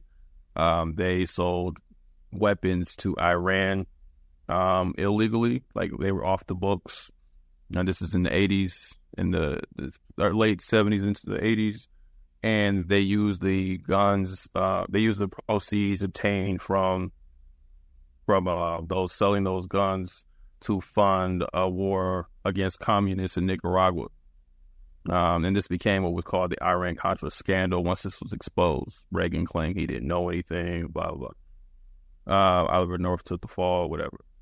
And that same war was the United States and particularly the CIA looking the other way, when the Contras sold cocaine into the United States, and that of cocaine eventually becomes crack.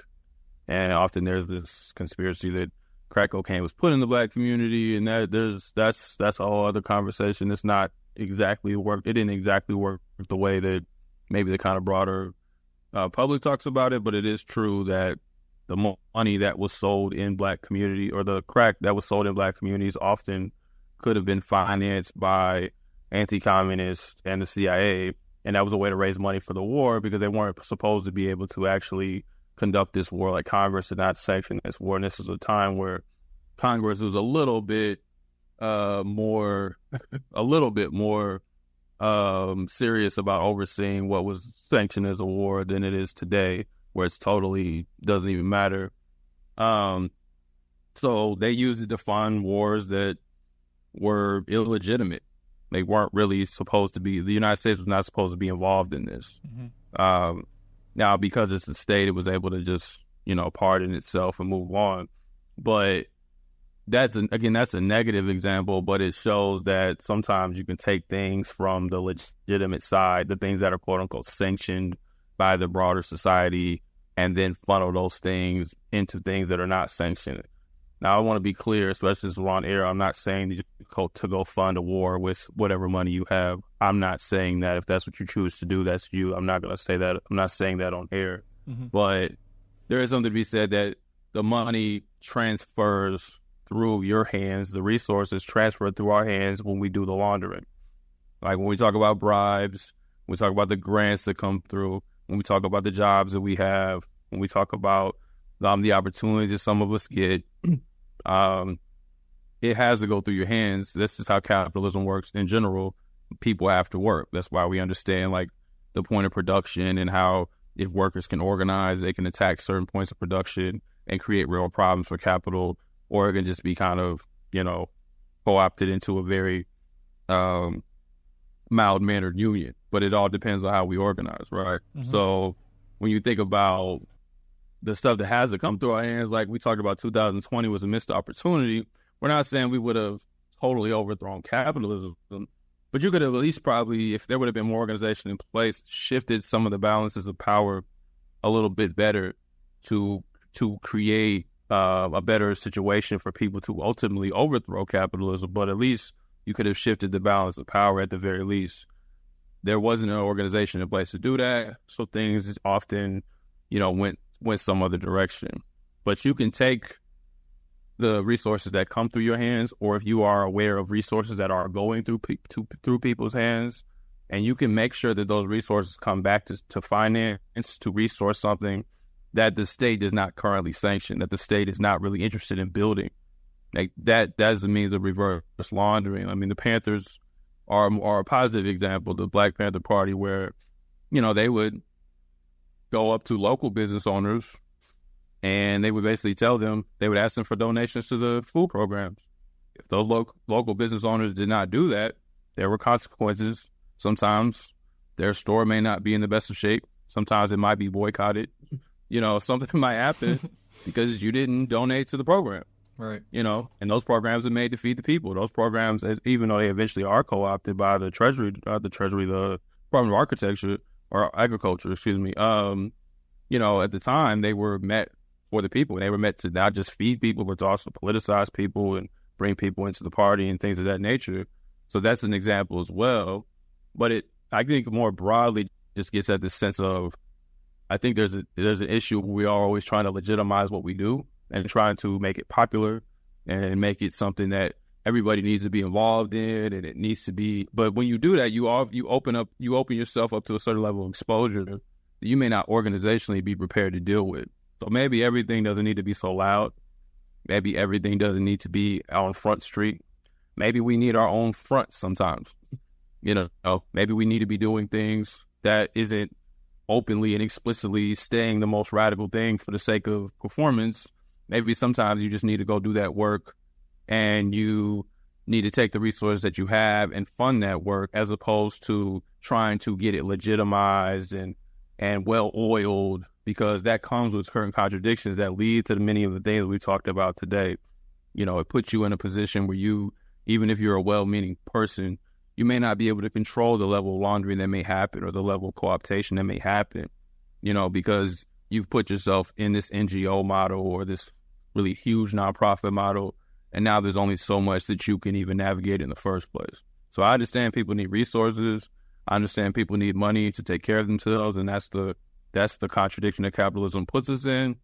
But sometimes we need to think about ways that we can, resource things, and because the state ultimately cannot cover all grounds. We're seeing this today with various things where the state is struggling to squash and deal with the various challenges that it's created against itself. Capital is struggling to figure out how to put all these things down. Mm-hmm. So that does create openings because they're trying to cover too much territory, quite literally. Yeah. So we need to notice where those points of openings are, and then try to figure out ways that we can, extract from that and help, take care of things that, need to be taken care of. And I would suggest people do that organizationally, not just individually, but sometimes if you're in a position, that's all you can do is do it individually. So you work with what you can, but I would say it's more sustaining when we do that in ways that bring us together, not some kind of, secret agent that you tell yourself that you are. You go out and do stuff, but you're not sharing this with anybody else. Like, you should be in community with other people. Yeah, I could not agree more. And right now the empire is overextended. It's trying to fight wars in Europe. It's trying to defend the Israeli settler colonial apartheid project. It's threatening Taiwan. There's huge, sort of protests here at home that it's trying to squash. It has an inter-ruling class dispute between the Trump and Biden factions of the ruling elite. And so, yes, this is a moment of extreme crisis. This is a moment of course, brutality, but it's also a moment of opportunity for those willing to take it. And I appreciate your subtlety as well as your general point. I think it is spot on. All right. Well, I really appreciate both of you so much for making this book, for coming on and sharing your knowledge with me and my audience. I can't recommend people check it out enough. I can't recommend people immediately right now go subscribe to Black Myths podcast. I'll link to it in the show notes, of course. I think your last 2 episodes you have on Rasul as your guest, but you have Joy James, you have Dr. CBS, so many other really, really important episodes. It's a great podcast. Can't recommend it enough. Before I let both of you go, though, can you please let listeners know where they can find your book and each of you and your work online? Yeah, so the book can be found on Rutledge.com. Where I'm going to send you a discount code because I don't know if you're familiar with Rutledge. They tend to mark their prices up a little too much for me. Okay. So I'm going to send you a 25% discount code that's for people to use that will help with some of that. Nice. So that link and everything can be in the show notes. In terms of our, I guess, people are interested in us doing any kind of interviews or book talks or anything of that nature, just reach out. You can just reach out to me on social media or reach out to me on my website or anything of that nature under 2 Black. And I'll send you the info so I don't have to repeat all of that. And then there's the Black Myths podcast. Again, I'll just send you all the information. You can link to it, but, people can find that under Black Power Media on YouTube. We're part of a broader conglomerate that's currently doing some restructuring. And then they can also listen to it on any kind of streaming, podcast streaming sites as well. And then I would say we didn't mention this, but I would also, just to shout out, I organized for political prisoners here in Indiana, the Pendleton 2, Christopher Naim Trotter and John Balogun Cole. And I would just, I would really push people to look up that case. I won't get into it now because I know we're running over time. The Pendleton2.com. Again, that's the word Pendleton 2.com.